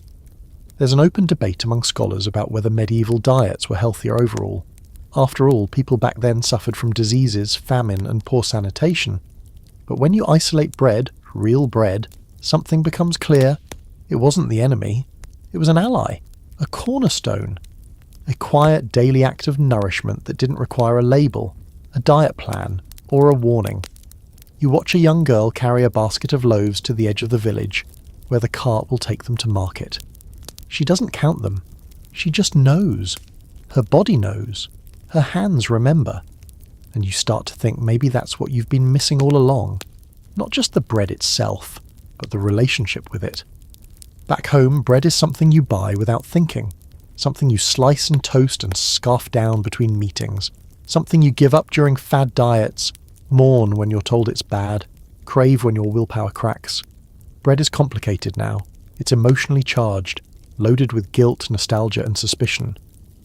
But it doesn't have to be. It can still be this. Flour, water, salt, time. It can still be the thing that waits for you. That asks for nothing but your attention. That satisfies without seducing. That fills without tricking. That remembers you. You stand at the edge of the field, one last heel of bread in your hand, the crust hard, the crumb soft, the taste slightly sour but deeply kind. You chew, you swallow, and this time you feel it all the way down. It's not just food, it's grounding. It's not just fuel, it's history. It's not just a meal, it's a message. And the message is this. You were never supposed to eat bread that left you sick and starving. You were supposed to eat bread that fed you, fully. That held you up. That reminded you what real food feels like. You turned to leave the village not with a bag full of recipes or a bullet point list of tips, but with something better. Memory of fire-warmed loaves, of bubbling starters, of hands in dough, of crust and chew and grain and time. The world ahead may not always make it easy to return to that kind of bread, but now you know, and once you know, you can never not know. You'll taste the difference, you'll feel it, and maybe, slowly, you'll find your way back to bread that remembers you. So, here you are, back in your own bed, your body sinking into the mattress, your room humming softly with the quiet buzz of whatever tech never really sleeps. No cart rolling past the window, no sourdough starter breathing in the corner, just you, your thoughts, and maybe the memory of that last bite, the one with the thick crust and the crumb that clung to your teeth just long enough to make you chew. You're probably wondering what to do with all this now, not just the facts about yeast and fibre and weird old bread laws, but the feeling, the shift, the slow, quiet realization that the loaf in your kitchen doesn't quite feel like bread anymore, that it never really made you full, not the real kind of full. And look, no one's asking you to build a wood-fired oven or start milking goats at dawn. Life now is faster, messier, sometimes plastic-wrapped. But maybe next time you pass the bread aisle, you'll squint at those perfect slices and wonder how much of yourself you're giving up by eating something that forgot how to nourish you. Maybe, just maybe, you'll try baking something from scratch. Let dough sit, let it breathe, let it grow. Maybe you'll burn the first loaf, maybe the second, but the third, that one might just remember you. So now, dim the lights. Let the hum of your own quiet modern oven echo faintly in your mind. Picture warm loaves cooling on a wooden rack. Picture hands, patient and floured. Picture bread that doesn't make you sick. Bread that holds you together. Because it still exists. You just have to slow down long enough to find it.